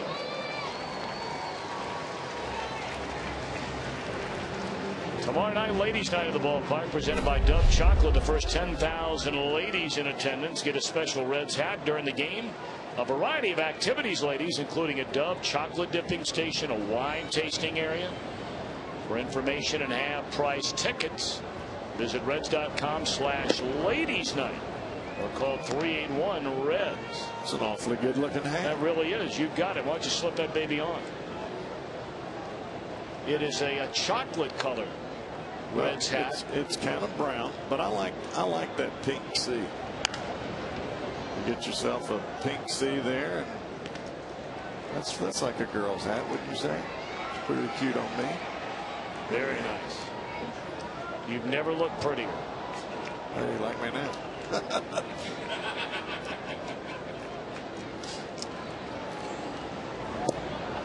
And the reason it's that color is because the folks from Dove Chocolate Brown sponsor tomorrow night, and pink because it's ladies' night. Ladies like chocolate. And they like the color pink. True. Well, some do. I shouldn't say all do. That would be a generalization. My daughter likes pink. Yep, mine does too. She likes chocolate too. Oh, yeah. How about your wife? She likes chocolate. I don't know about the pink thing. I guess she does. Surely all girls like pink. I don't know. I mean, some do. Some don't. 2-2. On top of the plate, that is a fair ball, and Votto grounds out. A perfect 5th for Correa. We go to the 6th, still leaving at 2.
Jim Day back with you, and want to talk about getting in touch with us on Twitter. You can follow everything on Fox Sports Ohio on twitter.com/Fox Sports OH. Myself also twittering on there, and believe it or not, the biggest thing that I've received over the last week or so is fans asking why the Cowboy started to tweet a month or two ago, and then he just stopped. And then all of a sudden, suddenly last night, he starts tweeting again. Really? So Reds fans are wondering why the gap in communication. They are not happy. Can you answer that for me? Yes, sir. Yeah, sure, I can answer it. I forgot about it. And I knew I was going to be back on TV, and I knew somebody would bring it up, so I figured I better start back. Someone like me bringing it up? No, I just figured somebody would say it because I'm on TV, and so I started back. Well, you have about 2,000 followers on there, Cowboy, if you haven't checked lately. So the peeps are out there wanting you to respond. What's your name on there? Reds Cowboy. So I've got, how many did you say? I think you're over 2,000. Wow. How many you got? I'm right around there. We've been running neck and neck. Really? I think I'm like right around 2,000. I'm at Jim Day TV, but I tweet a lot more than you. So you're saying maybe if I did tweet some more, then you would probably double the field. You double me up. You go to 4,000. Yes. So if you tweeted more, because you're a star. What exactly do you tweet about? I update the Reds fans on scores and just any general thoughts that I might have. I had a nice pointed scores. Well, what do you mean on scores? On the score of the game. Score updates of the Reds game. A lot of people can't be by the radio or their TV, and they use my updates. What about barbecue recipes, or maybe you can put anything you want. You know, in fact, the most popular thing we did was, remember when me, you, and Marty went to dinner? Right. And I tweeted everyone what we had for dinner? Right. That was the most popular segment of all. Really? Oh, yes. They wanted to know what Marty eats and what you eat for dinner. Well, I can do that easy because I eat a lot.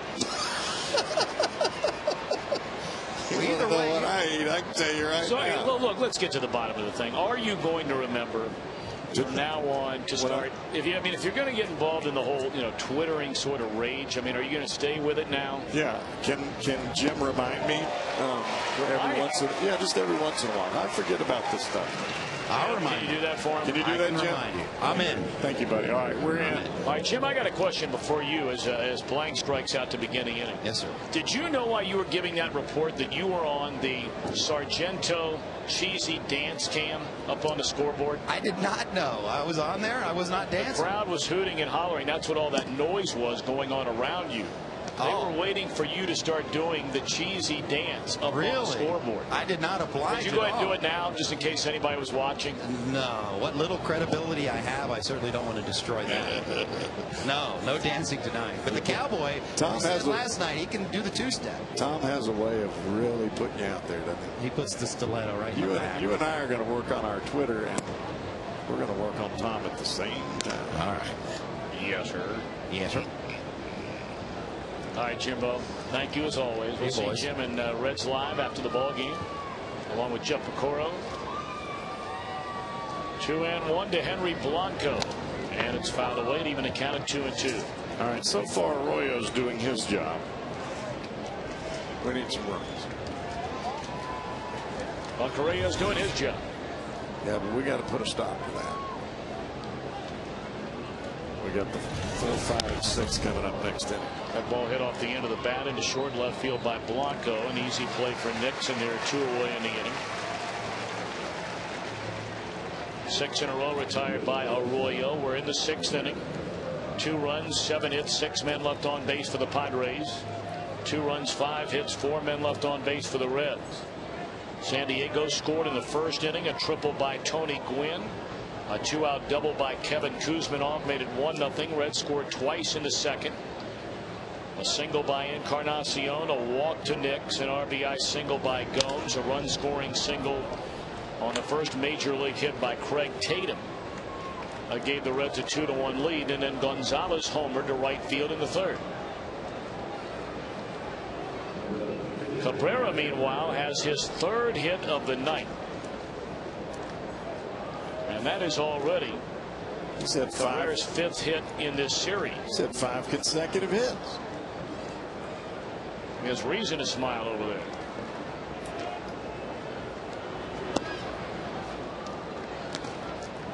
Padres have made Arroyo work. I mean, we're in the 6th inning, and he's well above the 100 pitch mark.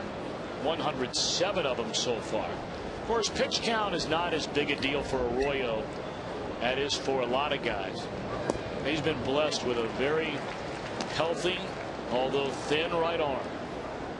Well, he's got a lot of whip in there, and the thing about it is Arroyo does a lot more work than what you think. He's not a big bulky guy. He's not got huge legs, but he's always out here. He's always working. Even when we're on the road or at home, like during the All-Star break, this guy's here working out.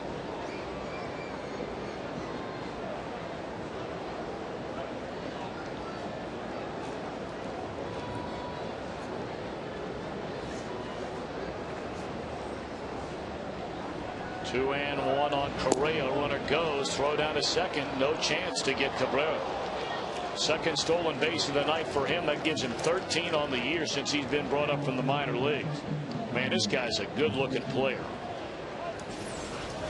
Watch the jump that he gets when he turns it on. I mean, that's some major quickness. Not even thinking about looking back in.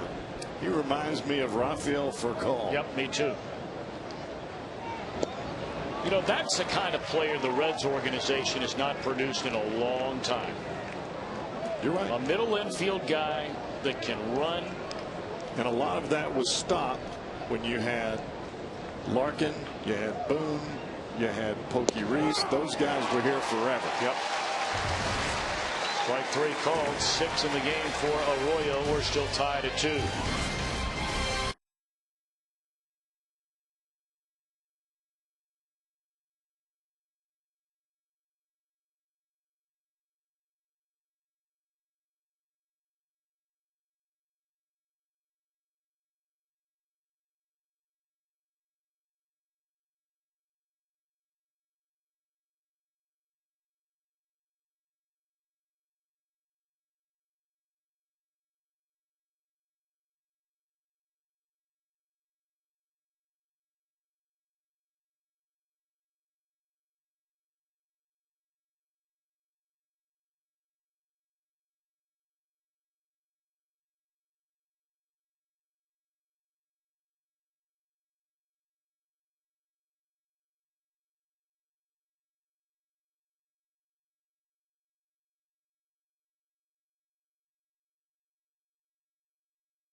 Sixth inning. Now it's time for the Coors Light Freeze Can. The first big league hit for Craig Tatum.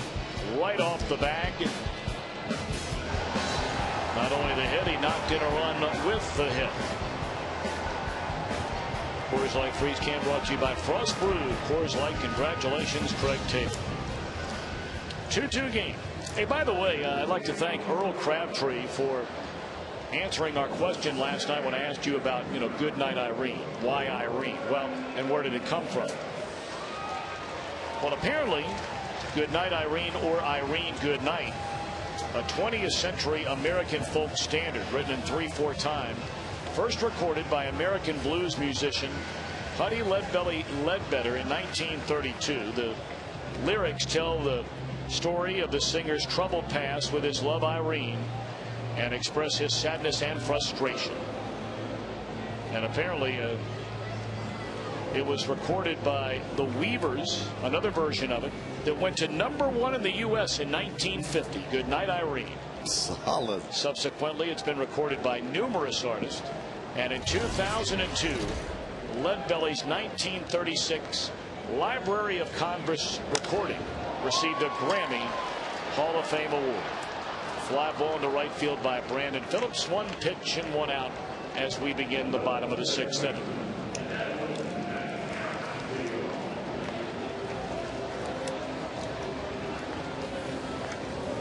One of the most memorable games in Reds franchise history occurred on this date in 1977 at Wrigley Field. The wind blowing out a gale. The Reds and the Cubs combined for 11 home runs, tying a National League record. Cubs won the game 16-15 in 13 innings. How many homers? 11. Wow, that's a lot of earned. The home runs for the Reds: Peter Edward, Ken Griffey Sr., Johnny Bench, Cesar Geronimo, Mike Lum for the Cubbies. That ball lined into right center field, and Blanks cannot get it off his glove towards straightaway center. And Encarnacion sliding in with a double. His second hit tonight. And the go-ahead run is in scoring position with 1 out in the 6th inning.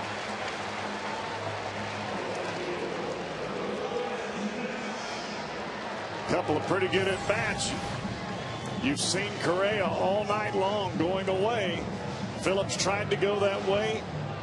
Blanks shuts him down. This time the ball is more of a line drive, and Blanks makes the dive for it. If that ball gets by him, Encarnacion is standing at third base. Instead, he blocked it just enough to ricochet it over to Tony Gwynn in center field.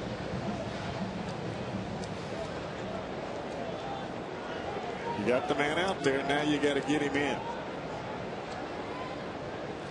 Lance Nix has been on base twice tonight. He walked and scored in the second. He doubled into left center field in the 4th inning. Swing and a miss on a breaking ball, strike 1. Talked about the home runs in that game. The late Bobby Mercer. Well, that man will be missed all over baseball. What a wonderful guy he was. Man, what a great guy. 0-1 to Lance Nix. Strike 2. Not too many like Bobby. Nope.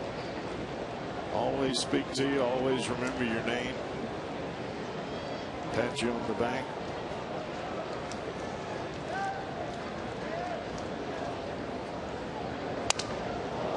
Shattered bat right back to Correa. It's a good job by Correa. Ball and bat coming right at you, and he's still able to have the presence of mind to check the runner Encarnacion at second base so he doesn't take off for third. This tells you how much he's locked in. Correa watching the ball as that bat goes whizzing by. Well, they got to be talking here as Darren Balsley, their pitching coach, comes out to talk with Correa about, hey, look, guy coming to the plate last night hit 2 home runs.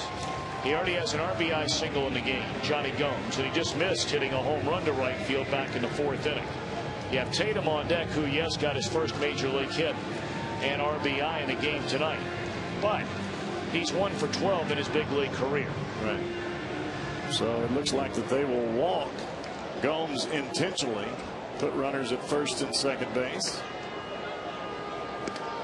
And unless Ryan Hannigan can play, then we're going to see Craig Tatum come to the plate. So you got to wonder when Hannigan's going to get back in there. He must really be having a tough time. I know that when it first came up, couldn't move his neck at all. And to sit back there right now for him, you got to be able to put the mask on, and if you can't put the mask on, you can't play. Man, when you get a sore neck, and Jeff, you've had problems with your back. I've had it forever. I broke a jaw and a chin many years ago, and man, when you've got a bad neck, can't do anything. Oh, can't sleep.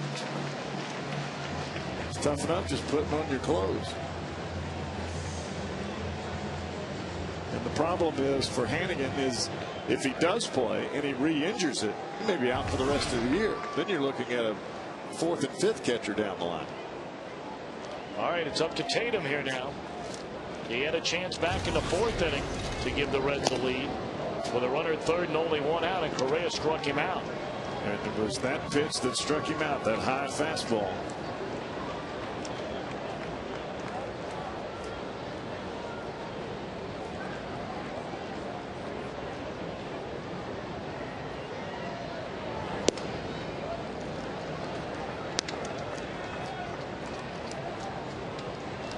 If you swing at the high heater, you got to get on top of it. Otherwise, you're just going to pop it straight up in the air.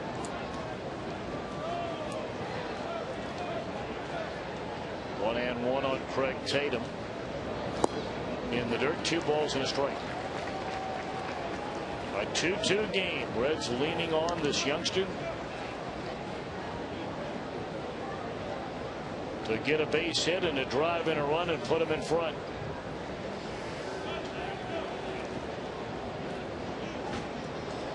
Reds have activity in their bullpen with a pitcher spot due up next. Well, there's no telling at this point how many pitches that Arroyo has gone over the 100 pitch mark. I mean, he's been out there. Last check, I think we saw him at 110 or 111. He's at 112 right now. 2-2 the count on Craig Tatum, and a line drive right back to the mound. Boy, Tatum hit it right on the nose, and a loud out, stranding 2. Reds have left 6, through 6. We're tied at 2.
First inning, after a triple by Tony Gwynn, a 2-out double by Kevin Kuzman, all made it 1-0. In the second with 2 on, Johnny Gomes a broken bat single to knock in a run. Craig Tatum, his first big league hit in RBI, gave the Reds a 2-1 lead. But the next half inning, with 1 out, Adrian Gonzalez, number 27 of the year. This one to the seats and right. And both starting pitchers have pretty much been in command ever since. All the scoring in the first 3 innings. Over the last 3, Bronson Arroyo has shut him out on 2 hits. Kevin Correa shut out the Reds over the last 4 innings on 3 hits. Arroyo on the mound to go through the order. A start around through the order for the 4th time tonight. Tony Gwynn is 1 for 2, is tripled, scored, fly to center, and drawn a walk. And this is Tom, at this point in time, with the pitches that Arroyo has, you really got to have somebody. You got to have 2 guys going right now, just in case that right there happens. Well, down into the corner, Gwynn leads off with a double, and you'd certainly believe that Eckstein is going to be asked to put down a bunt. Daniel Ray Herrera was down there getting loose. I would assume they'll let Arroyo just go ahead and pitch to Eckstein and then bring in Herrera for Gonzalez if they pitch to him at all.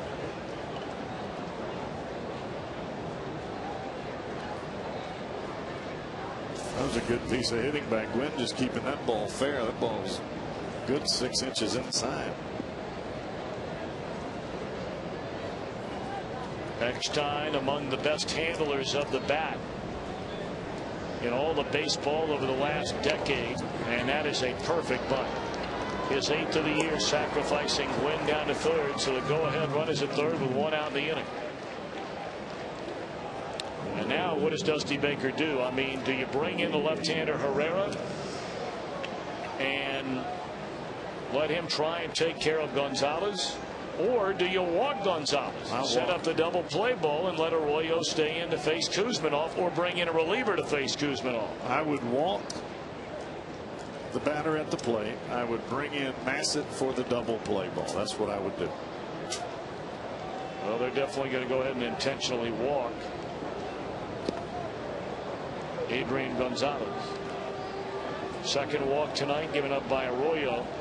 Yeah, I mean, it's impossible to believe that they would leave Arroyo to face Kuzminov, who no chance, has 2 more hits against him, which makes him what, 11 for 16 lifetime. And Massett is going to be the pitcher with that sinker and that power sinker. It's your best chance of getting a double play or a strikeout. Yeah. So there's ball 4. They'll go ahead and announce Kuzminov, and Dusty Baker won't even wait around for that. He knows Kuzminov's going to hit anyway. Still no signal given yet.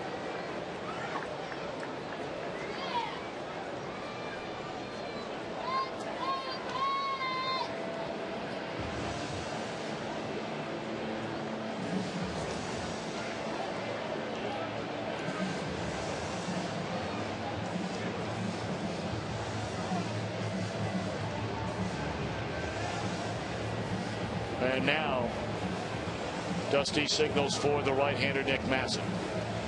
Arroyo pitched a nice ball game tonight. He was in trouble a lot of this game, but he finds a way to give up the 9 hits so far, only 2 runs through 6 1/3 innings. Our Skyline Chili call to the bullpen will bring on right-hander Nick Massett. Runners on the corners, 1 out in the 7th of a 2-2 game.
Two game. San Diego threatening with runners at first and third, and 1 out here in the 7th inning. The numbers on Bronson Arroyo: 9 hits, 2 runs so far, 2 walks, 6 strikeouts. One of the walks intentional. How about this time? You've got a batter coming to the plate that has grounded into 16 double plays this year, the 2nd most in the National League. Thank you, Daddy Wags, for that information. And you got a pitcher on the mound that throws a hard sinking fastball.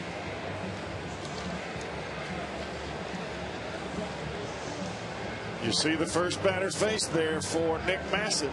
He's only given up 5 hits.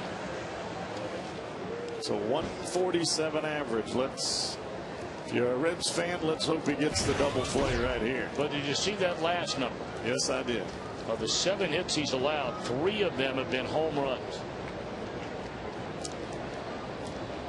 But overall, Massett has had an outstanding year, although over the last month he's not been the same guy. He was virtually unhittable when on the mound through April, May, and June. Ball 1 to Kevin Kuzminov.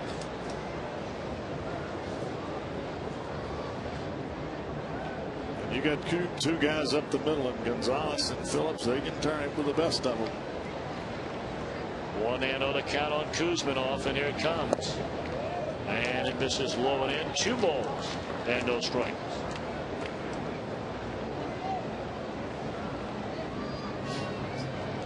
In April, his ERA was 1.8. In May, he did not allow an earned run. In June, the ERA 2.6. In July, over 4.5 for Nick Massett. And this ball is in the air, plenty deep enough to bring in a run. Wynn will score. San Diego takes a 3-2 lead.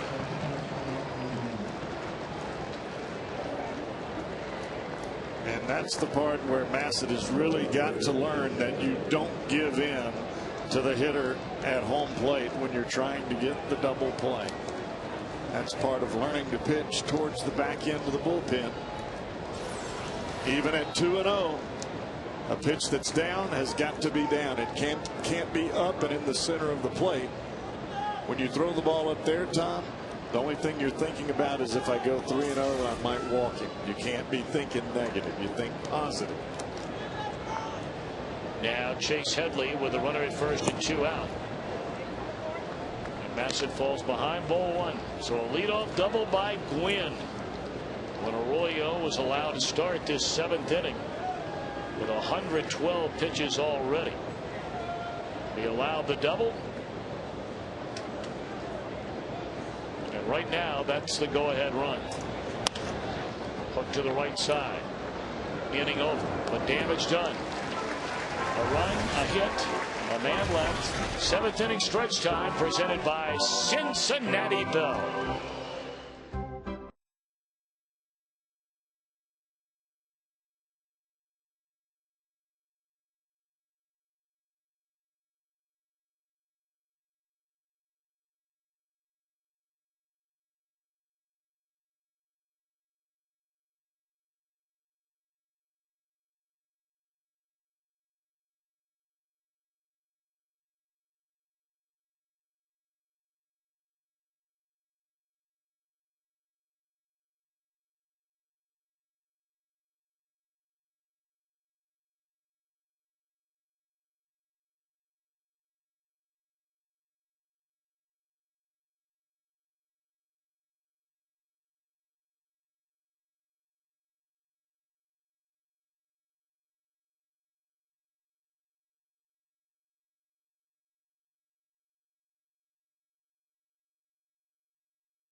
O'clock. It'll be your chance to get on Reds Live asking a question, and then our team will try to answer your question on Reds Live after the game on Fox Sports Ohio.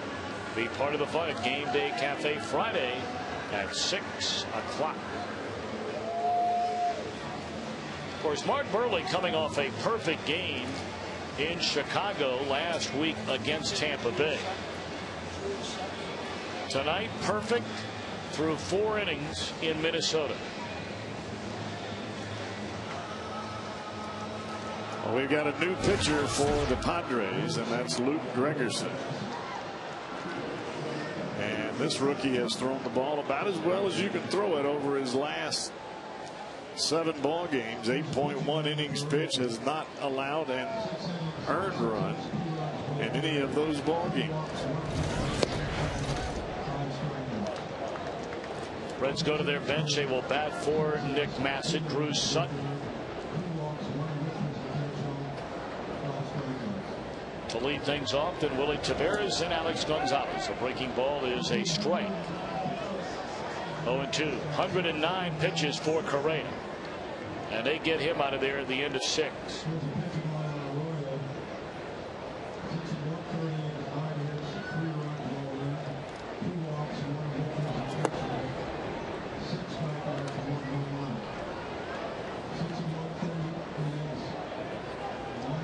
And at this point for the Reds, you got to get back at least to a tied ball game so you can get your big hammers in there with Weathers and Rhodes and Cordero. Ball swinging as Sutton 1 away in the inning. Well, he is struggling from the left side up here. Well, you know, it's a legitimate question, and I know that there are some people out there that'll say, well, you'd have to juggle your 40-man roster. But with the Reds having so many players injured right now, and we're talking about guys that are injured for a long time, the roster spots available right now are not a major ordeal as far as the Reds are concerned, where they would have been maybe early in the year. But you can always move guys from the 15-day DL to the 60-day DL. But the point being is that, you know, whether you're talking about Chris Heisey, who we saw a lot of during spring training, was so impressive and has had a real nice run through the minor league system so far this year, now AAA. Here's a fly ball to the left. Or the former #1 pick, Drew Stubbs, and Walt Jocketty said, you know, Drew Stubbs certainly has a lot more to work on before you think about bringing him to the major leagues. I think he's right with that. I think Heisey is probably the guy that's the most ready right now, at least from what we saw in spring training. Plays the outfield well. He's got a pretty good idea when he comes to the plate. And he's made great adjustments at every level that he's been to. And he's a good outfielder. He's a very good outfielder.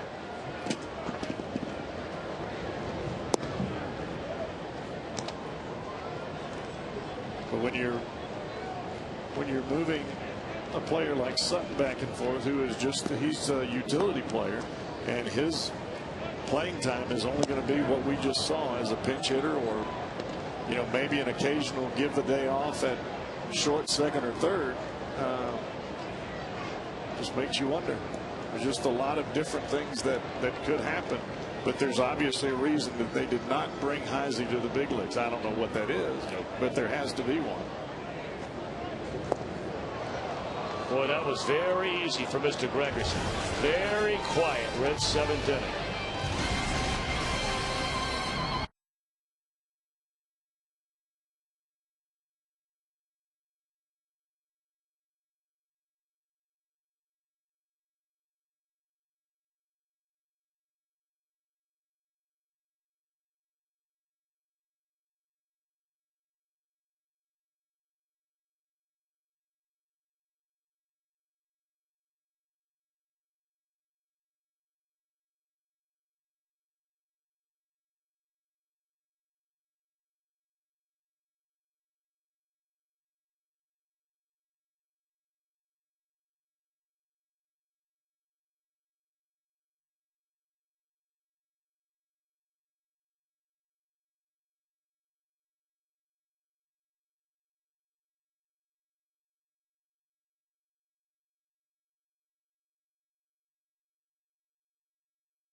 By your local Ford dealer in the Ford F-150 2009 Motor Trend Truck of the Year.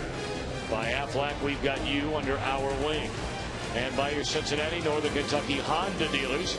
Visit myCincinnatiHondaDealer.com for current offers. San Diego 3, Reds 2.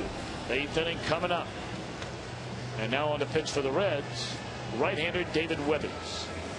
He's only given up 1 earned run in his last 4 ball games. This will be his 40th appearance.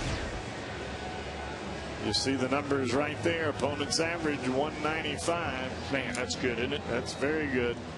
And you've talked about it time and time again, Tom, with the 3 amigos there at the end of the ball game. Weathers, Rhodes, and Cordero. They are 0 throwing machines, but they haven't been able to get in the ball game lately because the Reds are playing from behind.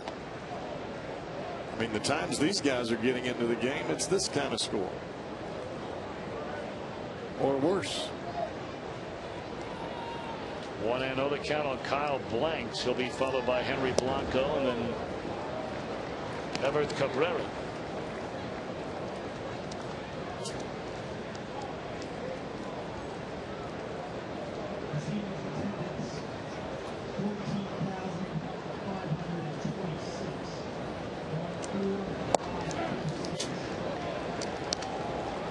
One and 2 on Blanks, who singled his first time up back in the 2nd inning, struck out, stranding a runner at 3rd in the 3rd, and struck out again in the 6th. Check swing and a foul ball. All right, Reds fans, for a great tasting meal and unbeatable value, pick up delicious JTM Philly kits, burgers, or delicious hoagies at your favorite grocer. JTM, food, family, and fun. Well, you don't want to let this big guy get extended like that. His 2nd hit tonight. I mean, that was almost a half a swing. He didn't even really get full extension there. He just got the bat head to the ball. Take a look at the National League standings presented by Honda. Cubs leading by a half game. I think you can look at this all day long and calculate different things back and forth, but without the ability to score runs, you're not going to win ball games. And the Reds have pitched very well, and you've got to do both. Now, you can't just have one side or the other, but the Reds are just so severely handicapped on the offensive side because they're not getting production from certain players that they needed from and that they counted from. You're getting a lot of production from Brandon Phillips. Hey, buddy. A lot of production from Brandon Phillips and a lot of production from Joey Votto. Well, it's great if Pete Rose come up here to the booth and say hello. Boy, it looks great. Hey, tell Junior I said hello, please. You know, we asked Pete, we said, hey, come on and at least say hello. He said, you know what? I'm not going to do it. I understand. Staying under the radar. He gave us a big hug. It's great to see him. Always a smile on his face, always kind as can be. He's a good man. He is. And I love his son to death. Oh, yeah. And his daughter, Fawn. Delightful young lady. And was played on the bunt by Blanco, advancing Blanks onto 2nd base. And you see exactly what the Padres are doing. Buddy Black trying to get every single run that he possibly can. They're not trying to play for a big inning. You play for a big inning, you usually end up into a double play situation. They're just trying to get a run at a time and keep their team on top. And right there with the sacrifice bunt with Blanco, and now you got Cabrera, who's hotter than a firecracker. 5 consecutive hits coming to the plate.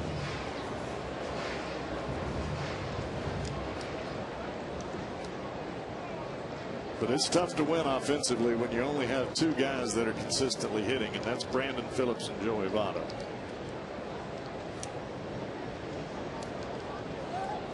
So 1 out for Cabrera. Boy, has he been impressive. 3 hits tonight. Hits in 5 consecutive at bats going back to last night. His first 2 times up as a left-handed batter, he hooked the ball to the right side to Joey Votto. Since then, his first major league home run. they're finally going to get him out. There you have it. He tripled his fourth time up last night, and tonight a pair of doubles, a single, and 2 stolen bases. Tonight's mega $1 million jackpot sitting on $60 million. Somebody's going to win that dough.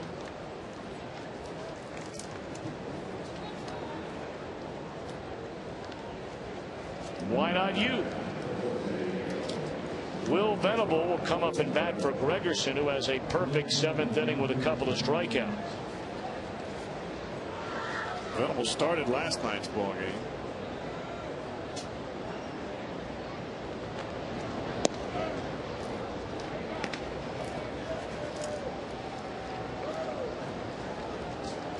Padres have had a pile of chances to break this one wide open tonight. They're only 1 for 12 with runners in scoring position. Of course, it doesn't go down as a hit with a runner in scoring position when you get that sac fly. They got that when they needed it badly in the 7th inning off the bat of Kevin Kuzminov. But they've left 8 men on base. They have blanks at second here in the 8th inning, leading by a run with 2 out.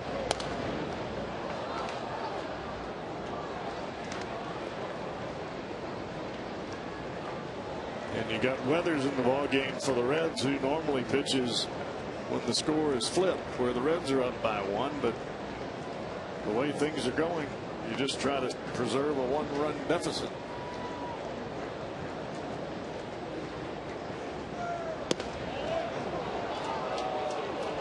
Cubs fell behind Houston tonight 4-0 before scoring 3 times. But Miguel Tejada just hit a 2-run home run to put the Astros back in front 6-3 at Wrigley Field.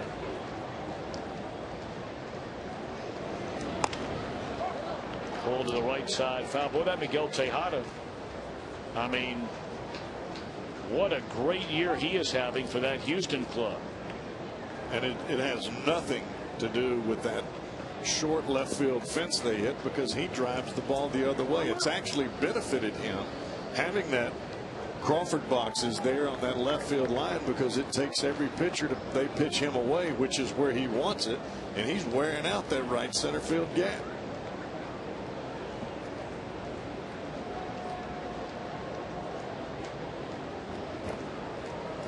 Big pitch right here. Point 3, and that's it. Good recovery by Weathers after a leadoff base hit. Reds have the heart of the order coming up. Down a run.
$75 first pitch, and while you're at the ball game, enter for the chance to win tickets to the next Paycor Business Day game by stopping by the fan accommodation station.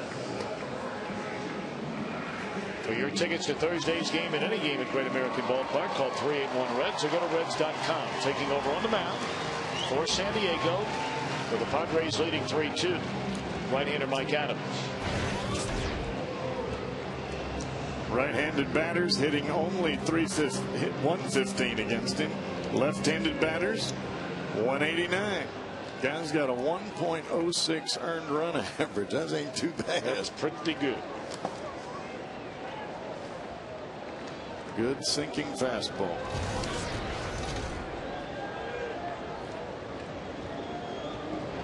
Adams turns 31 years old tomorrow.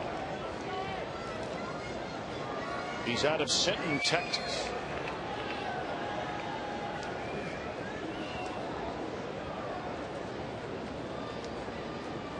I mean, back in 2001, this guy was not drafted by a single team. Nobody wanted this guy. So the Milwaukee Brewers signed him as a non-drafted free agent in 2001. 3 years later, he was pitching for their big league team. Had a real good year in 2004. Got hurt in 05. He was off to a great start again with the Brewers. Missed a lot of time that season as he takes care of Votto to begin the inning.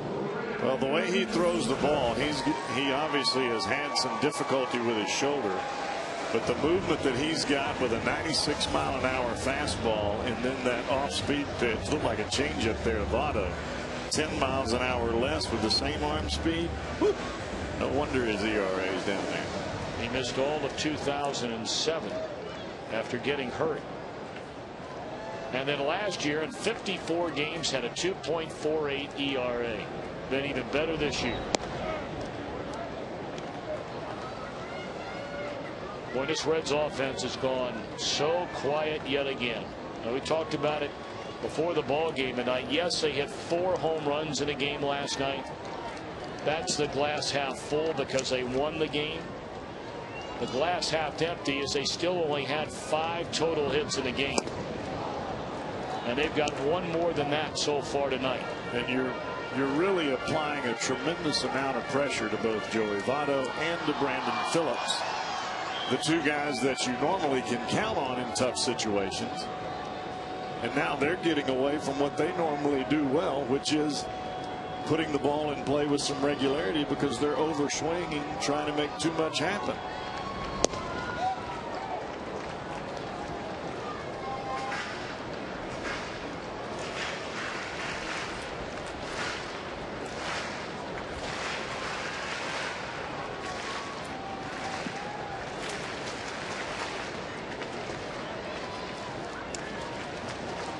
Nothing but strikes coming from Mike Adams. 5 out of 6. He's been right down the can.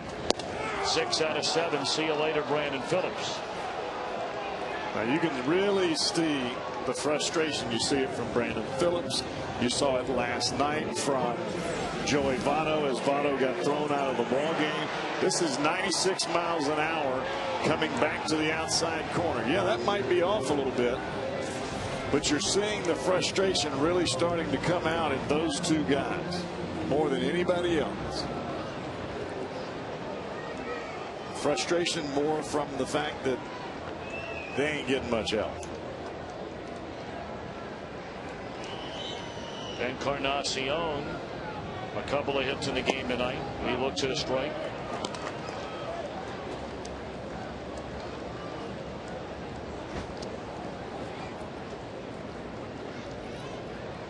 Heath Bell cranking it up in the San Diego bullpen. He was a National League All-Star this year. If I'm not mistaken, wasn't he a losing pitcher in the All-Star game? That was Billingsley, I think. I thought Billingsley gave up the lead, but they took to tie the game. I thought they took the lead against Bell. Might have. Yeah.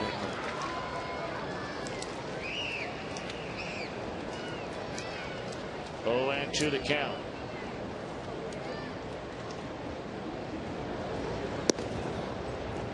10 pitches, 8 of them strikes so far for Adams. He's ahead of Encarnacion at 1-2.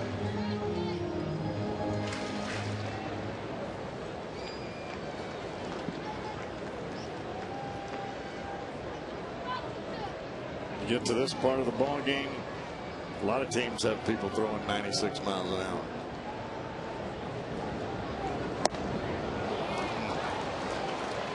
Adams strikes out the side. 5 of the last 6 batters have struck out against the San Diego bullpen.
Well, apparently a perfect game, a no-hitter by the board for Mark Buehrle in the 6th inning. But his team still leads Minnesota 1-0. They're just underway now in St. Louis after a lengthy rain delay, as Daniel Ray Herrera takes over here in the top of the 9th inning with San Diego leading 3-2.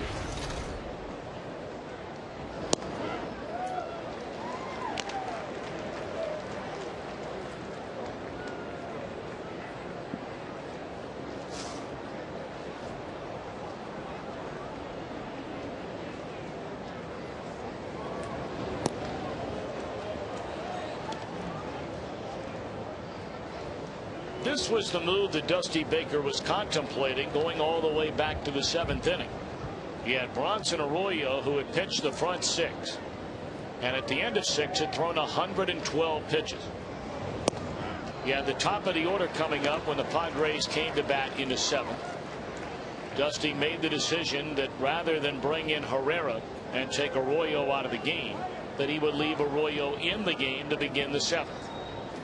And the right-handed pitcher against his left-handed batter served up a double down the right field line, which eventually led to the go-ahead run scoring. Hit off the end of the bat foul. If you recall, at the time, Dusty had both Herrera and Nick Massett getting loose in the bullpen. They were both loose. They were both ready because in the bottom of the 6th inning, the pitcher spot was left in the on-deck circle when Craig Tatum lined out to the pitcher, stranding 2 in a 2-2 game. 2-2 to Tony Gwynn.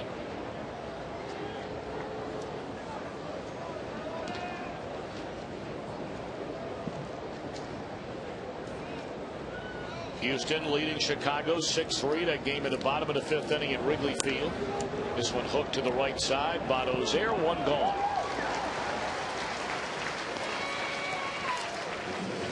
We'll find out what sports moments made the best top 50 countdown this week on Fox Sports Ohio, presented by 1-800-SAFE-AUTO. You're looking ahead to the bottom of the ninth inning. The Reds will have Lance Nix, Johnny Gomes, and Craig Tatum.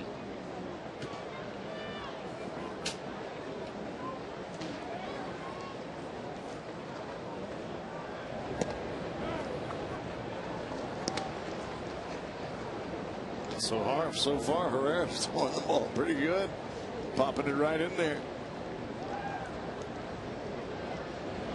He is really having an extraordinary rookie year. I mean, you know, of all the young players they talk about and the young pitchers in the rotation with Cueto and Bailey and Volquez and, you know, position players, Votto and Phillips and Bruce and, you know, right on down the line. I mean, the one guy that is often completely forgotten about is Daniel Ray Herrera, and he has been as good as any rookie pitcher, relief pitcher in the league this year. He understands how to change speeds, and that's what has made him so good. Now, he's never possessed the 95-mile-an-hour fastball, so he can't just go out there and throw just one pitch. He's had to do this his whole life, so it comes natural to him. Strike three called Eckstein, and they're 2 away in the inning.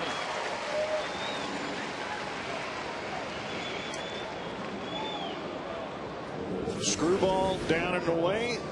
It's a ball, so he comes back with a screwball and catches the outside corner. Drops right at about thigh high. You make sure you get the strike,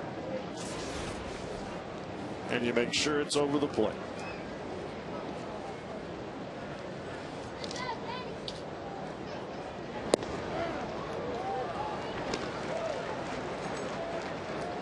I think Herrera is starting to find out when he throws that first pitch fastball, these guys in the big leagues aren't swinging.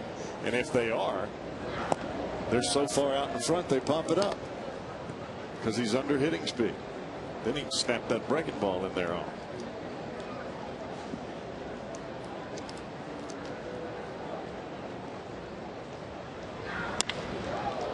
Line into right field, right at Gomes, inning over. So here we go, bottom of the ninth. Nix, Gomes, Tatum, with the Reds down a run.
Company, Cincinnati's office movers, keeping business on the move. And by the Basement Guys. To enter the free basement giveaway from the Basement Guys, go to basementguys.com.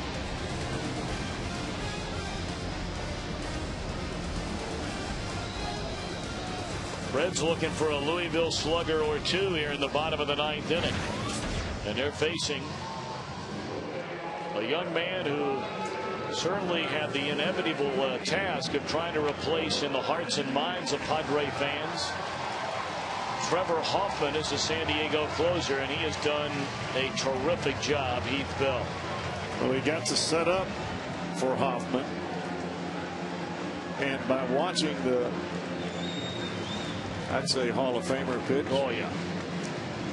You learn what you're supposed to do and how you're supposed to go about doing it. And Heath Bell has had a heck of a year so far. Of course, the Mets had him and traded him away. They thought he was going to get too big. Well, you talk about a franchise in absolute chaos right now. The New York Mets. Goodness gracious. Whew. All right, here's Lance Nix to lead off the bottom of the ninth. I mean, there was no way Lance Nix was getting a first pitch fastball from Heath Bell. No chance. Well, I guarantee you on every report that the other team has, first pitch swinger throwing a slider down and in. No balls and a strike.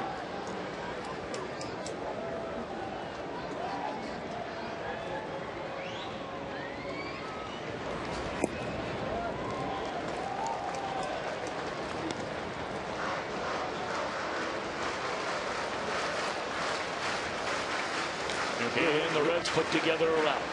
Realistically, for Nix, he needs the ball up in the strike zone. That's the ball that he handles best. It's not the ball that's down as normal lefties are. He needs it up. Fastball at 96 miles per hour outside. Aramis Ramirez has just hit a game-tying 3-run home run for the Cubbies. 6-6 in the 5th inning. That's the making of a wild one tonight. He was smoking against us when we were there. Woo. Foul out of play. 2-2 to Nix.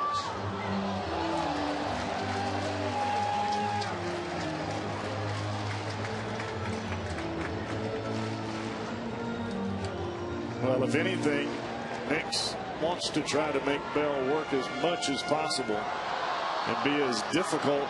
If you don't get a hit, be as difficult of an out as you can. Closers are usually used to throwing 10 to 15 pitches. You try to stretch him out a little bit, might make a mistake to someone behind you. Just off the corner. He's staying right at that 96 mark.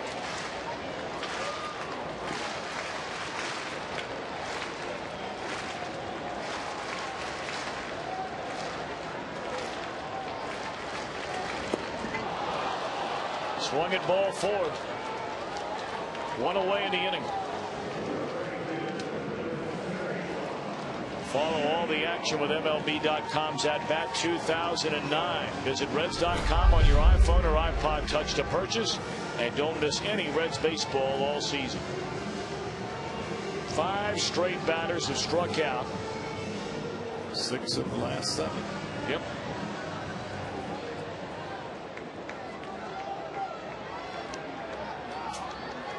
Eleven strikeouts all told tonight for San Diego pitching. Now Johnny Gomes hit 2 home runs here last night, an RBI single in the game tonight.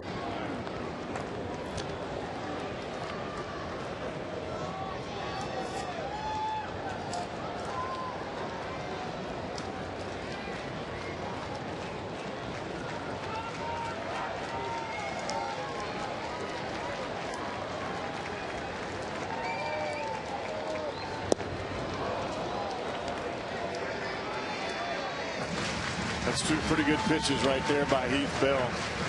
You throw a first pitch breaking ball right down the heart of the plate. Hitter looking for a fastball that he can drive out. Then you take the breaking ball, you move it to the outside corner, knowing that the hitter believes you can throw it for a strike, and he's got a swing. Breaking ball away there. 1-2 to count on Johnny Gomes. Ready for the high fastball? Right about just above the numbers, just above the hands. 96. That's my call of the next pitch.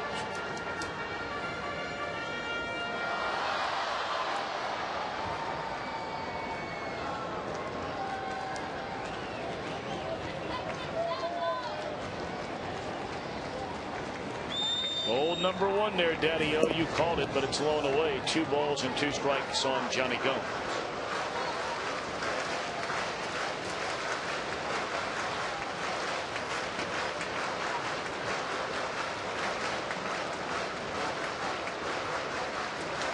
Gomes has got to be thinking the other way right here. He's got to guard against the fastball and the breaking ball. The only way you can do that is think up the middle or to right field.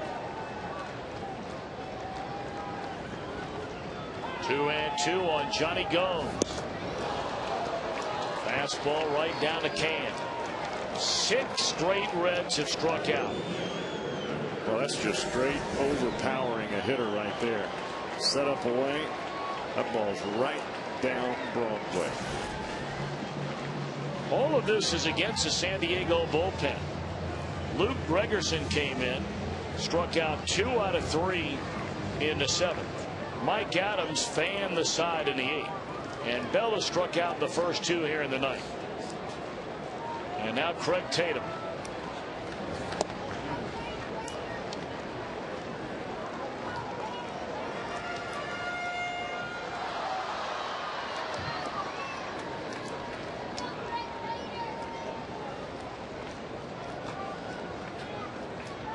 Buddy Black's team has gotten outstanding pitching here tonight.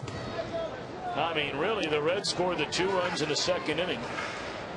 And only one other time did they even pose the hint of a threat.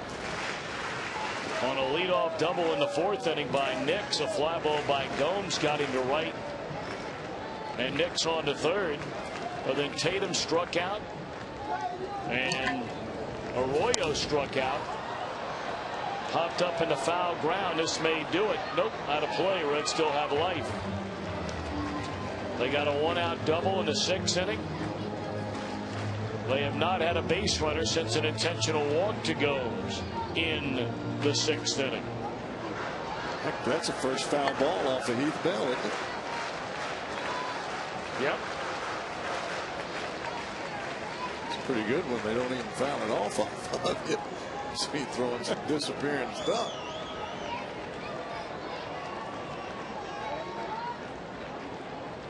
One and 2 on Tatum. In the air, right field, and this will do it. Padres win it. Final count of 3-2. And this series is even at a game apiece. Correa the winner, 7-8. Arroyo the loser, 10-10.